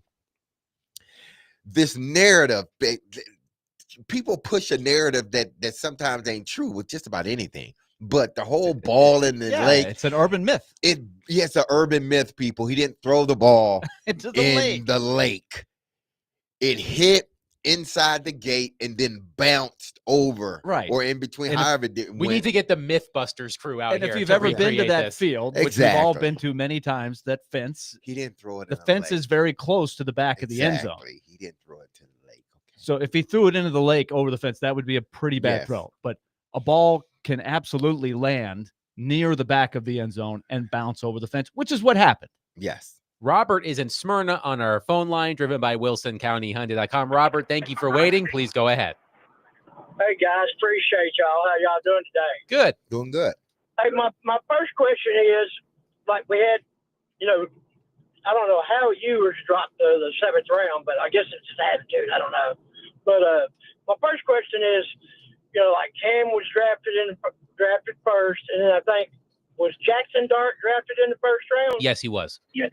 Okay, so those two players right there. I know nobody's guaranteed a roster slot, but when you're drafted like in the 7th round, are they just going to look at you and let you go, or are they going to give you kind of like a $200,000 a year contract? And then my second question is with Levis. We don't want Cam doing Duke Mayo's commercials or anything like that. But my question really is, when it boils down to it, why haven't the Titans tried to trade him during the offseason instead of waiting until the season starts? Cam's probably going to be the starter anyway. So, now we're not going to get anything for Levis. You know what I mean, guys? I appreciate y'all, and y'all have a good day, and love on your people. Thank you for the Thank call, you. Robert. Because I'm a stickler for. He took your line there. Yeah, I like He's that. picking I up like on that. that. I'm a Okay, stickler he's for picking up. facts. Mhm. Adam from Portland said Miracle Whip. Uh-huh. Robert said Duke's Mayo. It's Hellman's mayonnaise. Okay, get it right. Nevertheless, let's talk about the Levis aspect of it. And we mentioned this yesterday. Just because Levis is still on the roster today doesn't mean that he is confirmed to be on the roster for the remainder of the season.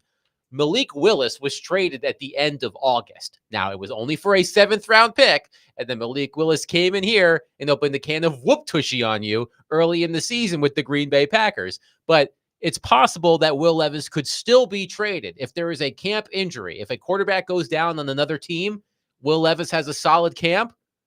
Will Levis could be on another team at the start of the season. So just because it hasn't happened yet doesn't mean it's not going to happen. Yeah, I mean, he can get traded at any time. I think one of these guys are going to get traded or cut before camp start. I'm talking about the camp in July, not the mini camps, because I think the mini camps will give them a good idea of, how the rotation is going to go. So I think whoever's last in that rotation will be cut or traded before camp even started.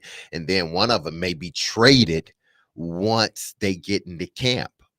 So I sort of see that happening. Now, as far as, 7th round picks, I mean, listen, the best thing for a 7th round pick is to come in and make a immediate impression. Because once camp start, you ain't getting that many reps. So from the day rookie mini camp start, which is, I think, next week they come in, at least they come in next week here.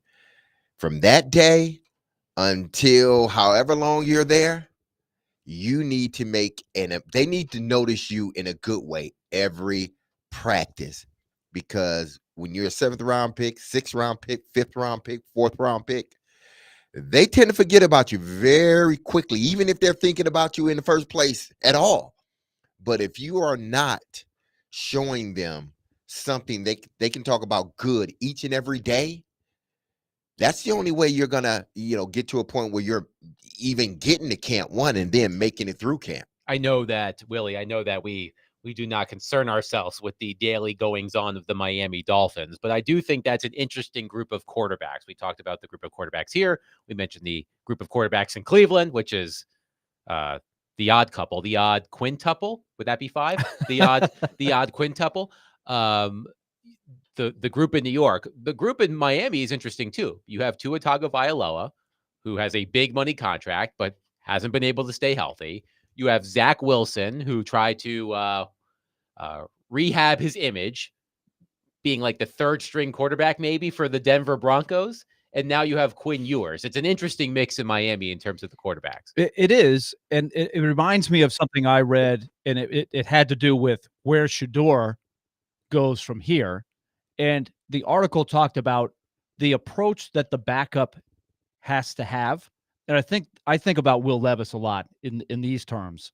And it same would apply to Ewers or these guys who have been the starter before and are clearly not the starter now. You have to be the right guy in that quarterback room. You've got to be the supportive second guy or third guy, where you can't be the jilted, bitter, used to be the starter guy, because that can be a very bad influence on a young quarterback, right? Yeah. And hopefully Cam Ward wouldn't be affected either way, right? Hopefully, but it certainly helps if you've got a supportive guy. I think that's what they had in mind with Brandon Allen, who's been a career backup. I don't know anything about him. I would think for him, as long as he's been in the league and as little as he's played, I think he's bringing something to the table as the right guy Has the to have in the familiarity room with Callahan. I don't know if Levis could make that transition, but for him to be the backup, because I think he's got enough talent to be a backup in the league for a long time, but he's got to have that right makeup as the second guy. Here's the thing here's the problem with a young second guy. That's the reason why Chicago Bears was like, no, we're not even going down that road. Got rid of Justin Fields. We got rid of Justin Fields, and we're going with Caleb Williams. Here's the potential problem with younger guys. You're asking a young guy, and in Will Levis's case, as well as Justin Fields, they both were after their second years before they drafted their replacement. You're asking a young guy to, and I get it, but you're asking this young guy. Justin Fields played 3 seasons in Chicago before being traded. And Will played 2. But you're asking a young guy to essentially have the poise and the patience of a veteran guy, And what I mean by this, veteran guys, typically they've been starters. They know they've gotten to a point where they're not starters anymore. They get it. They're relegated to a backup role, and they know the only way they're going to get a starting role is if somebody get hurt. So they come in with a different mentality, and then there's no fear. There's no fear either way of the number one quarterback or the second quarterback. They know their role. That's why it was so important when the Tennessee Titans chose to bring Neil O'Donnell in, because Neil was the perfect backup for Steve McNair, because it was like there was no, I'm afraid he's going to take. He knew he was the backup, and he knew the only reason he would play is if Steve got hurt. Unfortunately, Steve got hurt, but fortunately enough, we had and he was still a great exactly. quarterback for we had that Neil, role. exactly. Yeah, he could still win. But with Will Levis, he's too young to ask him to not only fight for a job, but also, take a back seat in the sense too. That's like, not only do I got to worry about fighting for a job and wanting to be a starter, because I just got to believe that Will Levis he believes he's a starter, and I get it. He believes. So what you're telling him is, don't worry about it. You're not going to be a starter, but be a great teammate and all this other stuff that goes on. And you're talking about a guy that's 24 years old, 25, that has aspirations of being a starting quarterback in this league. I just think that's too much going on in that locker room. You could put on a good face and say, and be nice to the guy. Y'all could be friends. But that is a huge weight that he cares. That's why tough. I said he needs to go to another team. So that's what I think I'm hearing you saying. It's you think it'd be the right move to move off of exactly. him. Move off of him. Get what you can. Even this is the dilemma, right? They're probably going to take their time. Mhm. And as Adam said, in training camp, things pop up, needs change based on injuries and things like that. You might have, but can they wait that long? Is that okay to have him around all summer? I just think Because I think Will Levis's camp is probably sitting there going, a fresh start might be good for him. Listen, I'm not saying that it will work. It will not work with Levis and Cam being on the same team in the same locker room for the whole season. But I think you would be doing not only your franchise a favor, but you would be doing Will Levis a favor. Trade him to a team that really wants him, that he has a fresh start, that he can go in knowing that, okay, this is a fresh start for me, no baggage, no nothing. He may turn out to be a better quarter, as opposed to every week you're going to be asked the question about Will Levis and Cam Ward. Every week in camp, you're going to be asked that question, especially if there's an inkling of development in Will Levis and Cam Ward is just sitting there just stagnant. It's not great. I mean, not good, but not bad. He's just stagnant. People go, well, we see Will Levis doing this. So is Will Levis? No, you don't need any of that as an organization. Let him go somewhere else. 615-737-1025. Your thoughts on the Titans quarterback situation. We'll take your thoughts at 615-737-1025. But coming up next, we spent a lot of time over the past number of weeks, understandably so, talking about the Titans in the NFL draft. But now that the NFL draft is over, there is someone locally who is conspicuous by his absence. We'll explain coming up next. Willie Donick, Derek Mason, Adam Vingan, 102.5, 106.3, The Game.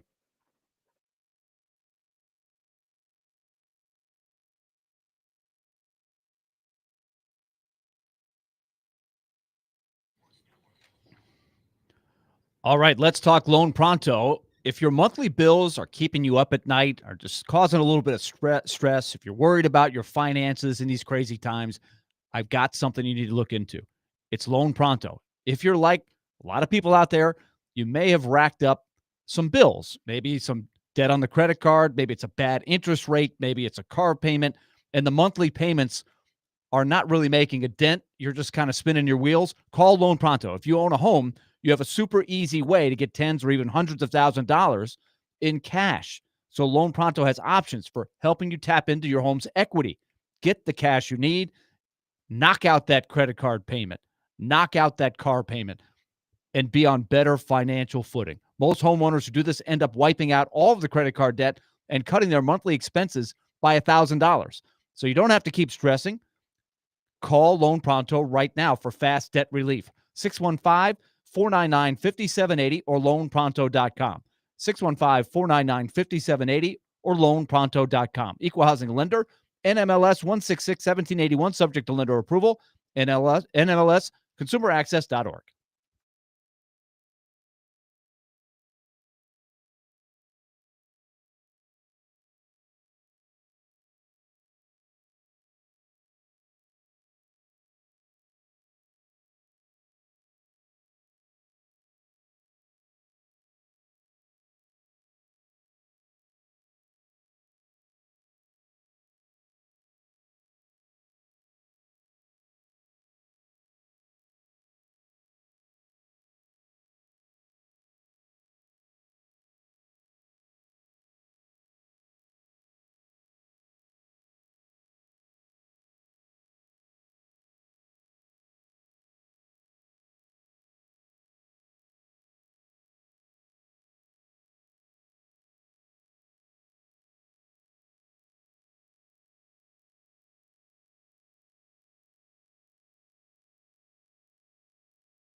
D. Mace Finnegan and Donick 1025, 1063 The Game.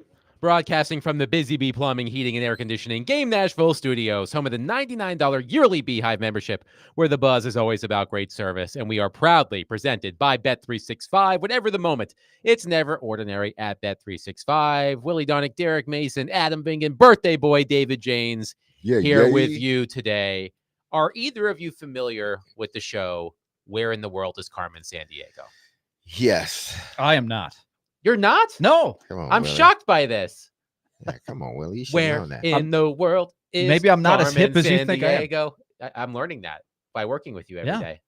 Yeah. My confidence is shook. I thought that would be Sorry right about up your wheel. That'd be right up your No, alley. I'm always up for a good recommendation. All Tell, right. tell me what's going on with this. It was a children's show. It was an educational show. That's about as much as I remember. But the theme song was very catchy. How far back we going here? I watched it in the 90s. I don't know if Okay. it started in the 90s. We'll have to play the So theme this song. isn't a window where I would not have been a child and I wouldn't have had kids to be watching as many TV shows. So I might have just missed the window there. I I suppose. feel a little bit better about myself now. Okay. Well, we'll rectify this during the break. But the reason why I bring that up is because I was going to sing a rendition of this song, but unfortunately, this person's name doesn't have the right amount of syllables. Where in the world is Barry Trotz?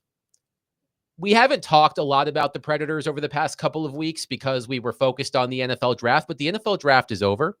The Predators' regular season ended 2 weeks ago tomorrow, and we have yet to hear from Barry Trotz after the season. I think we were expecting to hear from Barry Trotz last week. I do think that was the expectation. To my knowledge, we have not received word from the Predators that he is planning. He's going to hold a news conference. We have not received word from the Predators, to my knowledge, of when that news conference is going to be. And as we talked about with Elliot Freeman last week, with each passing day that we do not hear from Barry Trotz, I am beginning to believe that Andrew Burnett is not going to be the coach of this team next season. And I'm curious about the holdup. And one reason, Willie, could be the plethora of available or potentially available coaches on the market. A big one became available yesterday. The Pittsburgh Penguins and Mike Sullivan agreed to part ways. Sullivan coached the Penguins for a decade, won back-to-back Stanley Cup championships, including against the Predators in 2017. Mike Sullivan becomes the belle of the ball. Rick Tocchet, who was coach of the year last year, it's uncertain if he will return to the Vancouver Canucks. He could be available. John Tortorella is available. Peter Laviolette is available. Joel Quenneville reportedly already interviewed with the Anaheim Ducks. So there are a lot of veteran, proven coaches who are on the market. So I'm wondering, was Barry Trotz waiting to see if someone could shake loose before making a commitment? Because that's what he did with John Hines 2 years ago.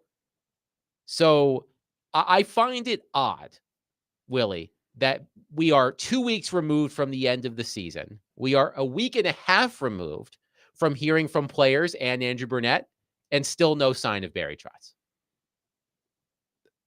He's gone. I'm thinking of Beverly Hills Cop. Yes. He's gone deep undercover. Remember Eddie Murphy tells this guy, I got to go deep undercover. Deep undercover. That was a good stuff. That's all I could think about when you were saying, like, where is Barry Trotz? Deep undercover. Where is Axel Foley? He's with Barry Trotz. They're deep undercover. But I do think it's plausible. What you're speculating could be true. I would have to think that during this week you will hear from him.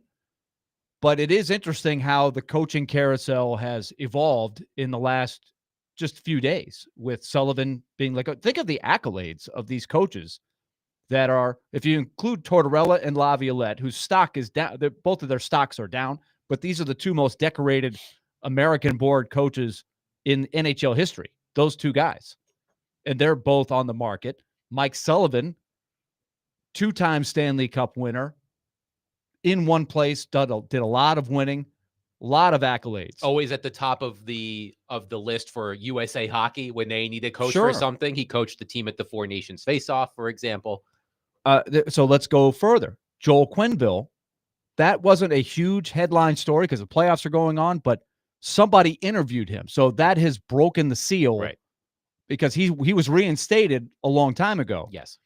And I think if I'm reading the room, the NHL room as a whole, I do think there are more and more teams that have said, look, he had responsibility and had to take responsibility for something really awful that happened a long time ago. But now that a certain amount of time has gone on, I think they can live with the penalty that he's paid a price. I don't think the Blackhawks can bring him back, right? The team where this happened under their watch. But other teams, I think, can justify, okay, he's paid a very significant penalty. He's had to go away for, 3 years? 2021, I think, is when that went down. Maybe 2020, the beginning of the 21-22 season, I think, is when he stepped aside for Andrew Brunette, of all people. But I think Joel Quenneville, who has incredible accolades, is now in play as well. There's also some rumblings about Rick Tocchet, as you mentioned, a guy that hasn't won big, but he is considered a really, really good coach. Quenneville resigned in October of 2021. So that's, you could say, look, he's sat out for 4 years, basically. That's a significant penalty. And if your ownership is okay with that, and he's still interested in coming back, he brings a lot to the table just as a hockey coach. And if he handled it in the right way, said, look, I made a really bad mistake. I've learned from it. Here's what I've done in the background to try to make sure that never happens again. I've learned my lesson. I think you could move forward at this point and not have a ton of backlash, even though we've hit this subject before, right? It is from a PR standpoint, something that every team would have to be thinking about if they went down that road. Anaheim has certainly done it to a point where they've interviewed him. So where does Barry Trotz in all this? I don't know, but you're looking at all of these candidates out there. You've got a veteran team that did not get a lot out of their veterans last year. And you're comparing, do I stick with the guy that I handpicked 2 years ago, or is this group of players better served with one of these other guys out there that have the accolades of a team, of a guy that has been able to get more out of theirs, might be able to get more of a team that you're hoping is going to bounce back? It's a fair question to throw out there. And Derek, the one thing that I would caution Barry Trotz, if you were listening, the one thing that I would caution Barry Trotz with is this. The longer you take to say something, the more it gives off the vibe that you're indecisive. Recall that the Predators season ended 2 years ago on April 14th. He held a news conference with David Poile and John Hines. John Hines was not fired until May 30th of 2023. So 6 weeks passed between the end of the Predators regular season and the firing of John Hines before the hiring of Andrew Brunette. And by the way, Brunette, who was on the Devils bench that season, the Devils were eliminated from the playoffs on May 11th. So it was 2.5 weeks, 3 weeks after the Devils were eliminated that Andrew Brunette became coach of the Predators. I feel like the same thing might be happening right now. I'm hoping it's not going to take Barry Trotz another month to say something. But I think one thing that I would caution him is the longer you take, the more it gives off the impression that you're indecisive, which is not a good thing if you're a general manager. No, it's not. And I think the longer you go, the more stress that is put on everybody.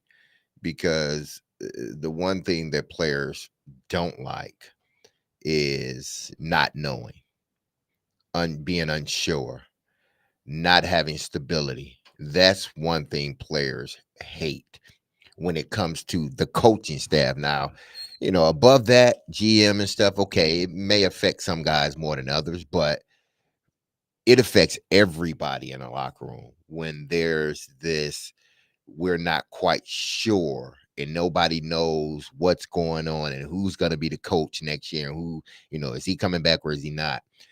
I don't think that's one thing that Barry is in the business of getting into, making the players sort of, pay for, whether it's your inability to decide on whether to keep the coach or not, or whatever it is, whatever decision is made. But we understand that this is Barry. He's going to take his time and make the decision he feels is right for this ball club. But I would say this. If indeed you have in your mind, you say, well, I'm moving away from Coach Bruno. I think once you decide that, I think the very next thing you need to do, I mean, this is just me, is to bring those 3 guys that can't be or are not going anywhere that you just signed. And then you need to bring your captain and your goalie. You're talking about the leadership. I'm talking about right? leadership. Yeah. Philip You need Ford's to right. you This need to veteran sit- core. Exactly. You need to sit them down because they need to know the information. Like, who are you thinking about as far as coach? If you've already made that decision to move on, and you're not asking them to make the decision for you, what you're saying is, these are the guys that I have in mind. Talk. Just let the players talk about individual coaches. If you had a history, what do you like? Because ultimately, it affects you, the player. That's why the season wasn't the way that's why the season went the way it did. Because obviously, some of those veteran players and the head coach, it just didn't mesh for whatever reason. So the next guy we bring in here, we gotta make it work. You gotta make it work. At least why the big 3 you signed, at least why they're here, you gotta make it work. Because if you don't, you're gonna be in this perpetual thing of getting coaches over and over, and you're not going to be able to maximize the ability that this team truly has. The other piece of it is that it's not just trying to get a rebound season from Marchessault, Stamkos, Yossi, etc., but it's also, and Barry Trotz has said this for 2 years. This is not a new thing. He has been adamant. You have to be. It's hard to hear him through the noise of the struggles of the team last year. I've got young players coming in. I've got a lot of young players coming in the next couple of years. So if they make a change, or as they consider making a change versus staying with Andrew Brunette, he's looking also at not just a rebound season from the veterans, but who's going to be really good at bringing this next wave of prospects in, taking Svechkov, LaRue, Evangelista to a next level. Incorporating David Edstrom, who's now going to be playing for Milwaukee. We saw Matthew Wood at the end of last season. These are critical things long term that might be more important than a bounce back season next year. But when so that's the question. When you say that having your leadership council, not necessarily, like I'm saying, I don't want them to be in the room while I'm picking a head coach, but I want to pick y'all brain, because the quicker they get a buy-in, the younger guys are going to follow suit. The minute they see a break in the ranks or a break in the chain, they tend to gravitate some of those guys are going to gravitate toward that break in that chain. Yeah. What you need to get is, if we make sure these guys are all on the same page, those guys are going to follow, because they're only going to go as far as those veteran guys take them. They allow these guys to know how the game is played. If you got your veteran guys buying in to everything that you're doing, the younger guys, they're going to do what the older guys do. And they're not going to say a word. They're going to buy in and figure it all out as they go. And the head coach can kind of implement them in the scheme the way he feels is best for them and the team.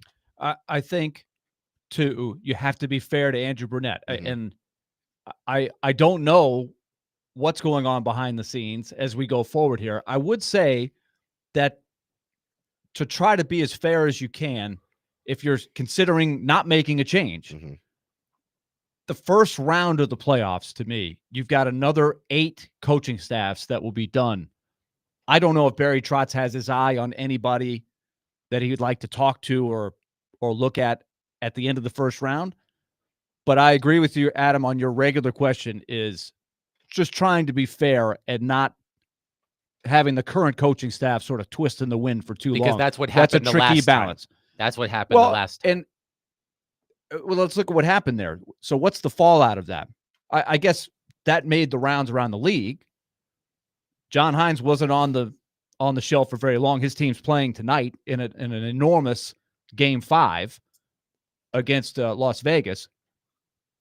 So John Hines came out all right, and the hiring of Andrew Brunette was certainly justified with the jump he gave the team 2 years ago, where he was a Coach of the Year candidate. So all of these things. So I guess when he waited a long time before, he can argue that it was successful.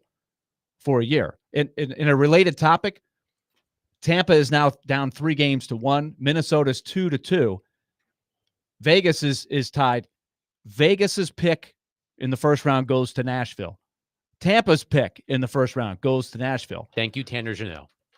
So if those two teams were to lose in the first round, Nashville would get 2 picks at least in the top 24 to go with the pick they're going to get in the lottery on Monday night. Yes, I was So about to say you the kind of draft want those lottery. teams. Yeah, be a John Hines fan. Yes. Be a Florida Panthers fan. That's good for the Predators. The draft lottery, as Willie said, is on Monday, May 5th, and the Predators have an 11.5% chance of the number 1 overall pick. 615-737-1025.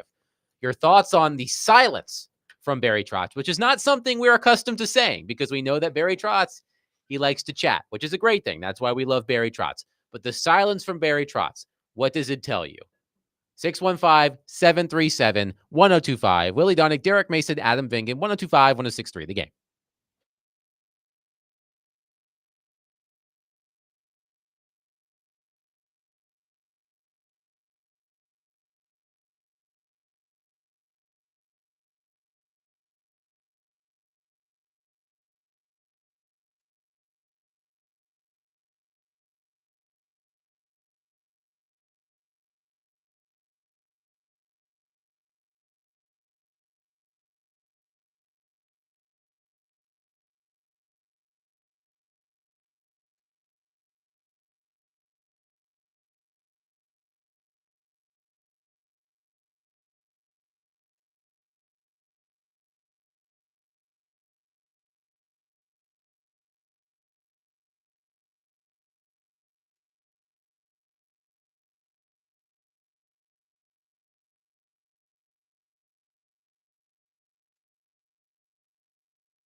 That's the good stuff. You never heard that, Willie? No. Oh, Well, man. I guess tell me what the Carmen is. San Diego is a city, right? Carmen San Diego. I think Carmen San she's- Diego. That's like Yeah, Carmen. it's not Her like last Nashville, name- Tennessee. Her last name, she's a spy, I believe. Yes. Her last name is San Diego. Oh, her last name is San Diego. I thought this was Yes. an address. No. Carmen San No, Diego. man, it's not address. It's like Yeah, you take a left on is this a Carmen, San neighborhood? Diego. Is this a neighborhood in San Diego? Is this where Ron Burgundy lives? I expected better from San you, Willie. Diego. San Diego guns. Oh man. There This you is go. the So only Carmen is the character. yes, Yes. Carmen San Diego. So I need to get to know Yes. Carmen. Yes, you do need to get to know Carmen. This shakes me the same way it did when I found out that you didn't like Inspector Gadget. I thought you would love Inspector Gadget. Yes, Willie. I have nothing against Inspector Gadget. Don't like Just never really got hooked into the show. I just never really Why did. not? I never bit. It's a All Spider-Man right. guy. All right, Brady that's Bunch. fine. We're talking Predators. Where in the world is Carmen San Diego / Barry Trotz? That's what we're asking. We have not heard from Barry Trotz since the season ended.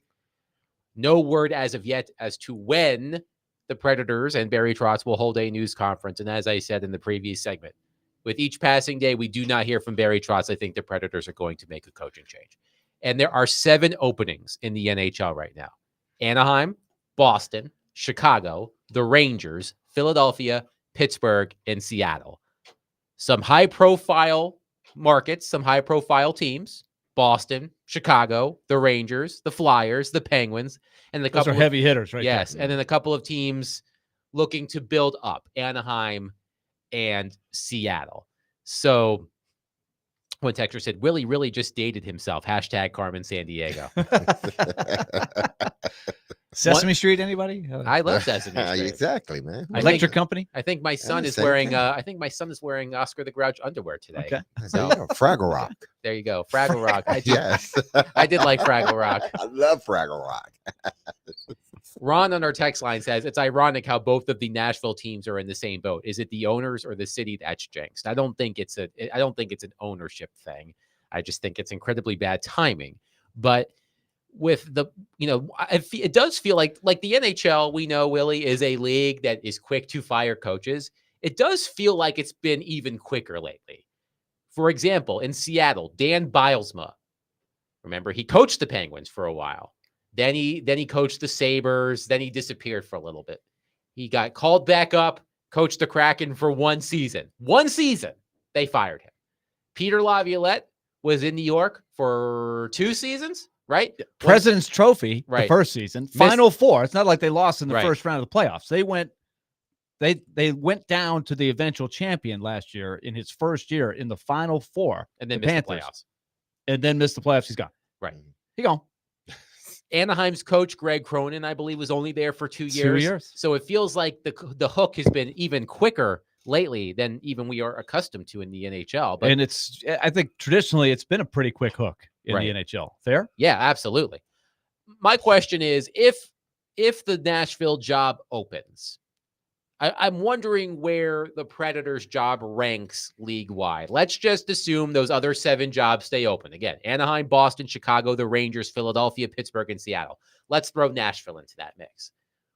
What are the pros and the cons, you think, of the Nashville job? Where would you put it on a ranking of the most desirable potential job openings? I think it's a good question. I see, and this is the thing that you allow to happen by not being Correct. out front and saying, we've got our coach. This job is not open. Andrew Burnett is our coach. We love to speculate. Right. That's just what people do. Yes. So, It's the bedrock of sports talk radio is speculation. yes. So you have to be able to take that if you're Barry Trotz and you say, look, the best thing to do, we're still not ready to say. But I do think you bank on what Barry Trotz believes is the case and has been now for, I think, the better part of a decade, and that Nashville is a destination city. Now, the trick is, if you're a coach and you have your choice, because there's 7 jobs open, and you won't have a choice very long. This will happen quick, right? Once the dominoes start to fall, I would think, is can you look at Nashville's roster and say, I can win with that roster? And remember, there's two parts to it. It's, can you bounce back next year with a veteran team? Can you get something out of that group? Because that would be the task of Andrew Burnett or whoever the coach is. But also, can you shepherd this group of young players that will be coming through the system? They have 3 first-round picks in this year's draft. Now, the next head, Andrew Burnett may never see any of those guys, right? Or if there's a new coach, those guys are all at the high school prom this year. Maybe the top guy, especially if they were to go 3, 2, or 1. The odds of that guy being on next year's team are reasonable, right? That does happen. Most of the time, your first-round pick isn't going to play or have a big role for you for a couple years. But you do have a lot of guys coming through, like Edstrom and the guys we've already mentioned. So does a head coach look and say, yes, that's an exciting place because I've got some things to work with in the short term. And also there's some hope that there's a pipeline of players that will help us stay competitive in the long term. One texter, Andy, says, how do you guys feel about Coach Sullivan, meaning Mike Sullivan in Nashville? Pierre LeBrun of The Athletic tweeted earlier today that 5 teams have already inquired about free agent coach Mike Sullivan. No surprise there, given his stature in the coaching world. My sense is some called tire-kicking curious, others very much with serious interest. He won't be out of work for too long. I would assume that not all 5 of those teams are in that group of 7 with openings. So compare Nashville. Yeah, I'll throw it to you. Sure. Nashville, with all that we just talked about, Yes. right? You got this veteran group, and you've got a unique farm system that is pretty stocked with draft capital. In another year or two, they will have some pretty decent cap space, I think, and a farm system that's been rated in the top 10. Now let's compare that to let's take the Rangers. High-profile job. But let's look at their roster. What do you see there? I don't. Not a great farm system. I don't see a great farm system. That team is very old and clearly in decline. You do have a great goalie in Igor Shesterkin, which covers a lot. Mm-hmm. But you saw a lot of their players take big steps back. Mika Zibanejad, Chris Kreider. I mean, they made the trade for JT Miller during the season. I mean, to go from being the President's Trophy winner to missing the playoffs, which I believe has happened only 4 times in NHL history. That is a swift fall from grace. Right. And not a ton of salary cap wiggle room and not a lot of up-and-coming prospects. So there's one. Pittsburgh, again, a depleted old prospect team. pool, a very old They make team. the Predators look young. Pittsburgh. Yes, they do. A depleted prospect pool for going for it for so many years. I mean, Sidney Crosby is still an outstanding player, but that team is old. That core is very old. Okay. Malkin and Letang and Carlson. Philadelphia. I mean, I feel like they've got a few promising young players. They've been working on this for a couple years. Right. I honestly think that Philadelphia, of those 3, I think Philadelphia may be more attractive than the Rangers. They and the probably have Penguins. less established stars than any of the 3 we've mentioned. Now, here's the wild card for me. Anaheim. Anaheim's gone through the Took a tough huge times. step forward this year. They missed the playoffs. They've been stocking up high Right. picks for 7 or 8 years now. They should be ready to win, right? Yes. Is that an attractive job if you're Mike Sullivan or one of these guys? I don't know if it's. I feel like Mike Sullivan is earmarked for an original 6. He seems like a franchise. Northeast Yes. tradition. He's guy. a Boston guy. Boston is open. His son-in-law, Charlie McAvoy, Okay. plays for the Bruins. Let's say Boston offers him the job. What are the Bruins right now? They're a mess too. They have to. I mean, their why window. that's why the Their job is window open. has closed, or it Yes. seems to have closed, right? Yes. They still have. So some- what you're saying is the Predators' job, if it does come open, it is an attractive job. Well, I think it's attractive, but different people will find different things attractive about these markets, I would say. Let's go to Ricky on our phone line, driven by WilsonCountyHunting.com. Ricky, thank you for calling. Please go ahead. Hey guys, how are you? Good, thank Hey you. Willie, I just wanted to say I think the Ranger job is actually very attractive because the core, a lot of it lost the locker room. Okay. Other than that, you have the best centers in the East down the middle. You got Zibanejad, you got Miller. You have a good nucleus. I think the Nashville job falls 5th or 6th in that list. Reason being, you're going to have to say the Ducks. You stole my thunder. The Ducks are building a heck of a core. Then you got the Flyers, who are really put together a good nucleus of young guys. And Torts was the wrong coach to push that group, but they got a good, solid base. Chicago Blackhawks, Connor Bernard, enough said, 4 or 5, top 5 picks in the last 4 years. Nashville's a little tough to me because of the aging contracts and the guys who came here. But like you said, the system is built so spectacular right now from the ground up. But a coach like Sullivan, you think would want to walk in a situation where he's not going to go through growing pains for another year or two. I think it's Rangers 1, Bruins 2 with him. And with the Bruins, that organization's a mess right now. And the front office down, their contract situation, trading their captain, all of that was a big blow to that team. But I think the Preds really need a coach that has patience for a year or two. And I don't think one of these big name coaches is going to do that for them. Thank you for the Hey, call, Ricky, by the way, I want to tell you that I broke out the Doc Gooden jersey on opening day. These guys saw it. Yes. And so Ricky is the guy that gifted me that jersey once upon a time. So, Ricky, I still thank you for that. It is a special piece of memorabilia that I break out only on special occasions. Only on special occasions. Ricky, what were you thinking when you hope you gave it to enjoy Willie? That's a good Doc question. Gooden? Teammates just asked. Thank you for the call, Ricky. An interesting perspective. I would disagree with the assertion that the Rangers have the best top 2 centers in the Eastern Conference. I think Zibanejad is cooked. And well, Ricky follows the Rangers very yes, close. I think Ricky, if you're listening, Yeah. I think Zibanejad is cooked. I think JT Miller is a good player. I think Zibanejad is. You don't think a bounce back is in possibility for Zibanejad? I don't see it. But before we wrap up this conversation, I think what's interesting about whenever we have coaching changes is I think we often say, well, you're going to go with the opposite, right? Let's use the Titans, for example. I feel like Brian Callahan, personality-wise, is the polar opposite of Mike Vrabel, right? In a lot of ways, John Hines was different than Peter Laviolette. There are going to be young coaches.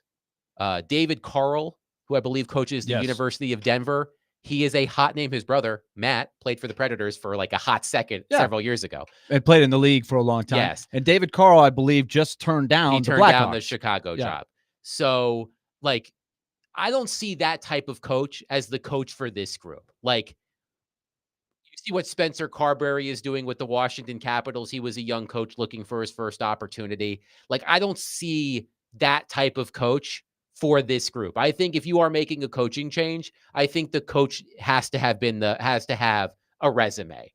I think I think you need a veteran coach for this group. So you're eyeing much more the short term, getting the last big production of the veteran group.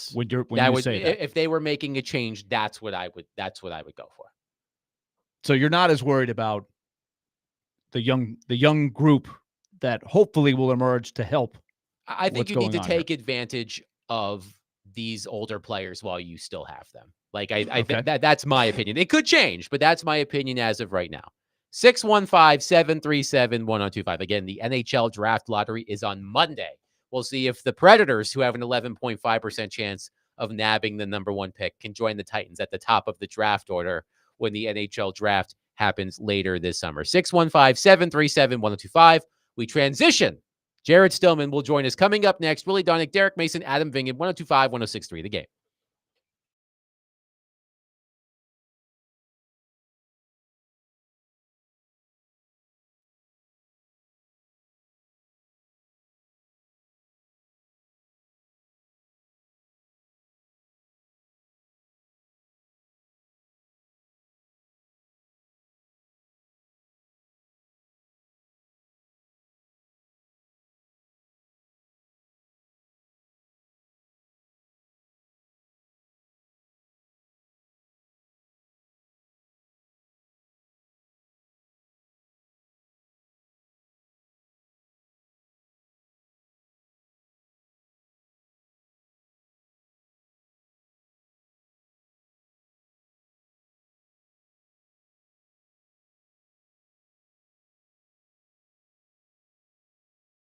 Would you and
D-Mace, Finnegan, and Donick, 102.5, 106.3 The Game. A reminder, you can join us live on location tomorrow. We will be at the Ascent Buildings hiring event from 11 to 2 in Portland at 214 Fountainhead Road.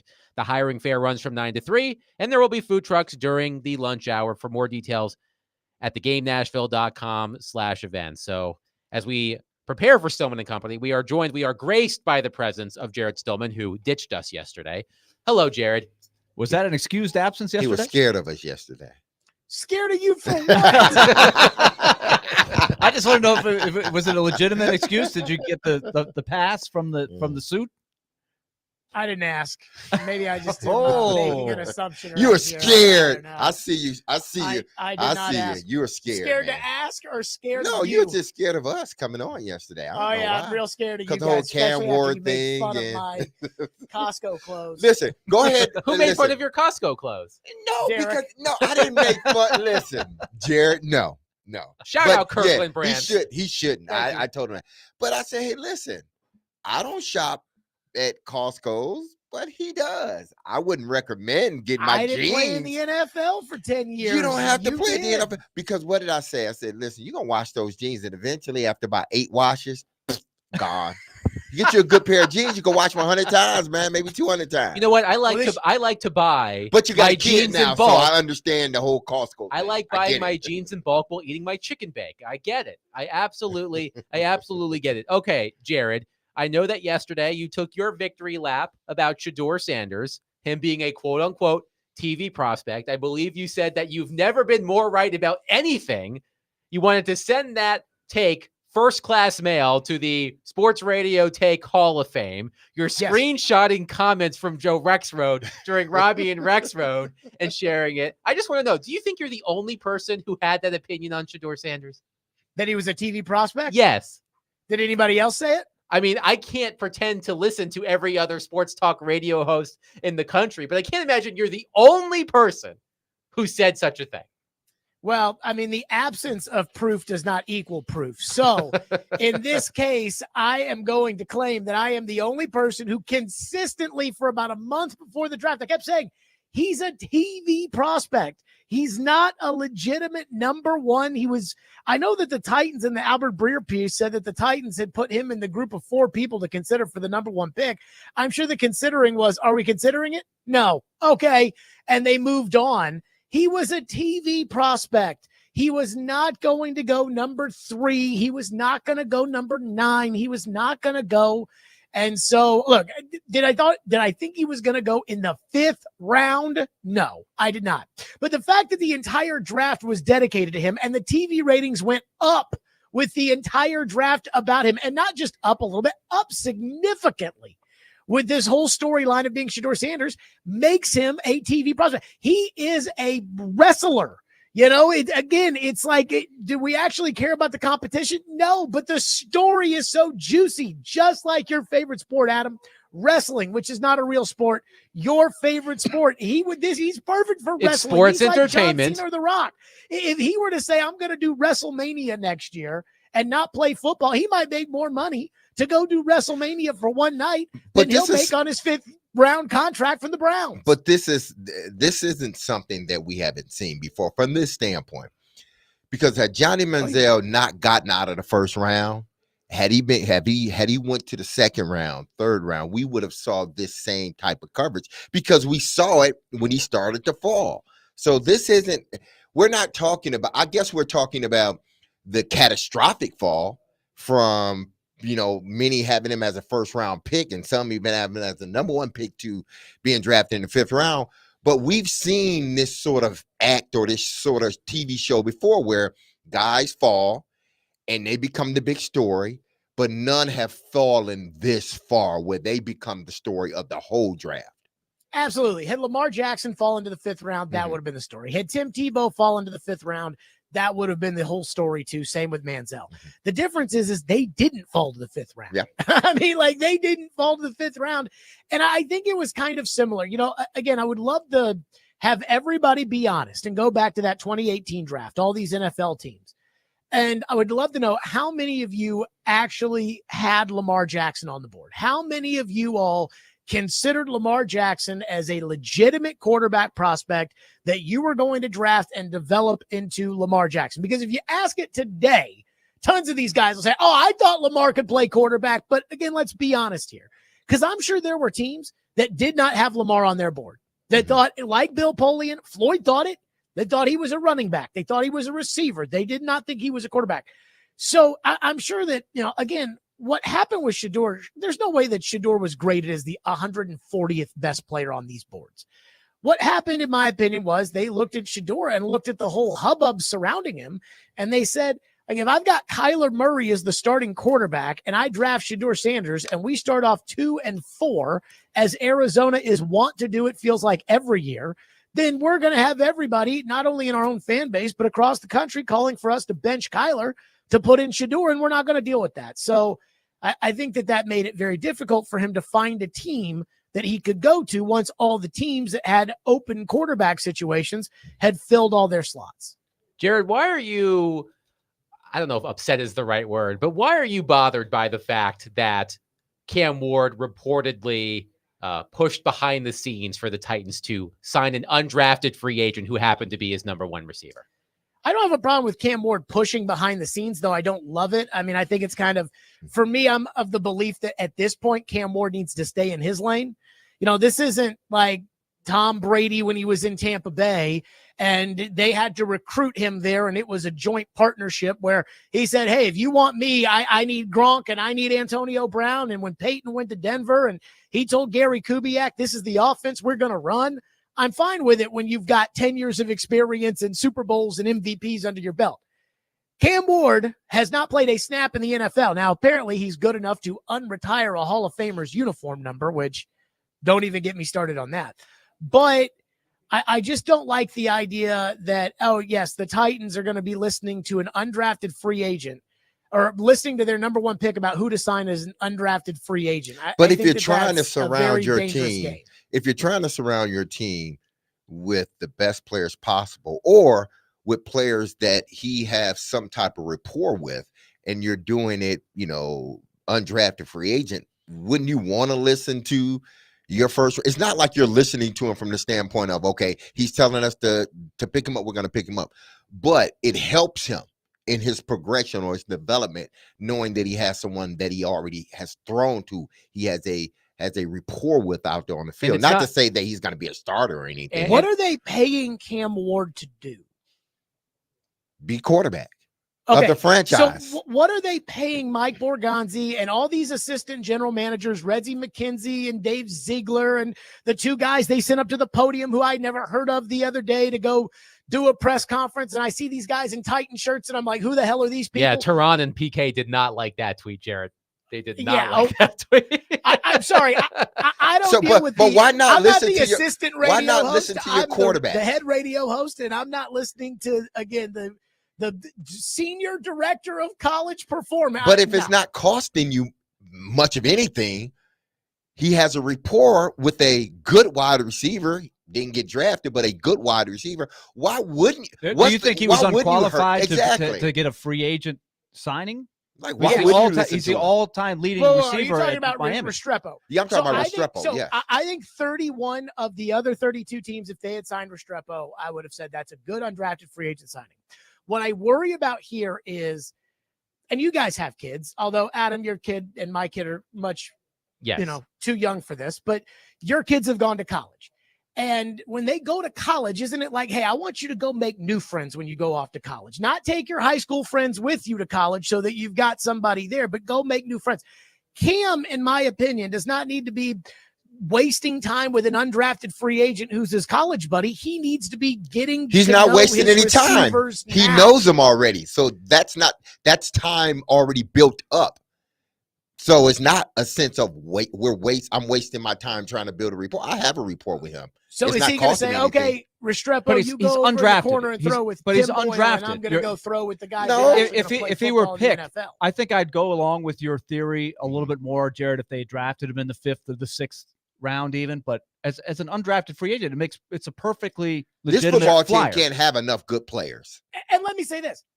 I don't care that much because it's an undrafted free agent. I'm just saying I don't like it. I don't like what the Titans have done with Cam Ward, which is I think they're asking him to do too much. I think they're setting him up, whether it's, again, the Warren Moon jersey unretirement, or there's already enough pressure being the number 1 pick in the draft. And everything it feels like the Titans are doing, they're just adding to the plate. Man, the of Titans pressure can't for do Cam no Ward. right in your eyes, man. The minute they draft a quarterback, they ain't doing right. I Now like the they- receivers now- they took in the 4th round, and then you- I got okay. you sitting here saying that the 4-3 that the guy ran doesn't count. If you watch it on film, ask anybody. You watch that 4-3 on a clock, on shorts, and then you watch it on film. Nah, he runs a 4-5, 4-6 on film, but he runs a 4-3 off film. I want a guy that runs a 4-3 on film and off film. All right, I Jared. can't pretend what he ran on the film. I know what he ran at the combine. I'm saying at the combine, if you watch the film, it looks as if he's running a 4-5. He's a slot guy, catches a bunch of overpasses. I hope he's great in his offense, but they didn't make their offense explosive. That'll do it for us today. Jared will take it from here. You can catch the 3 of us out in Portland tomorrow, 11 to 2. Stillman and Company coming up next. Be love on your people. Have a safe, blessed, wonderful Tuesday. Love Jared too. Peace.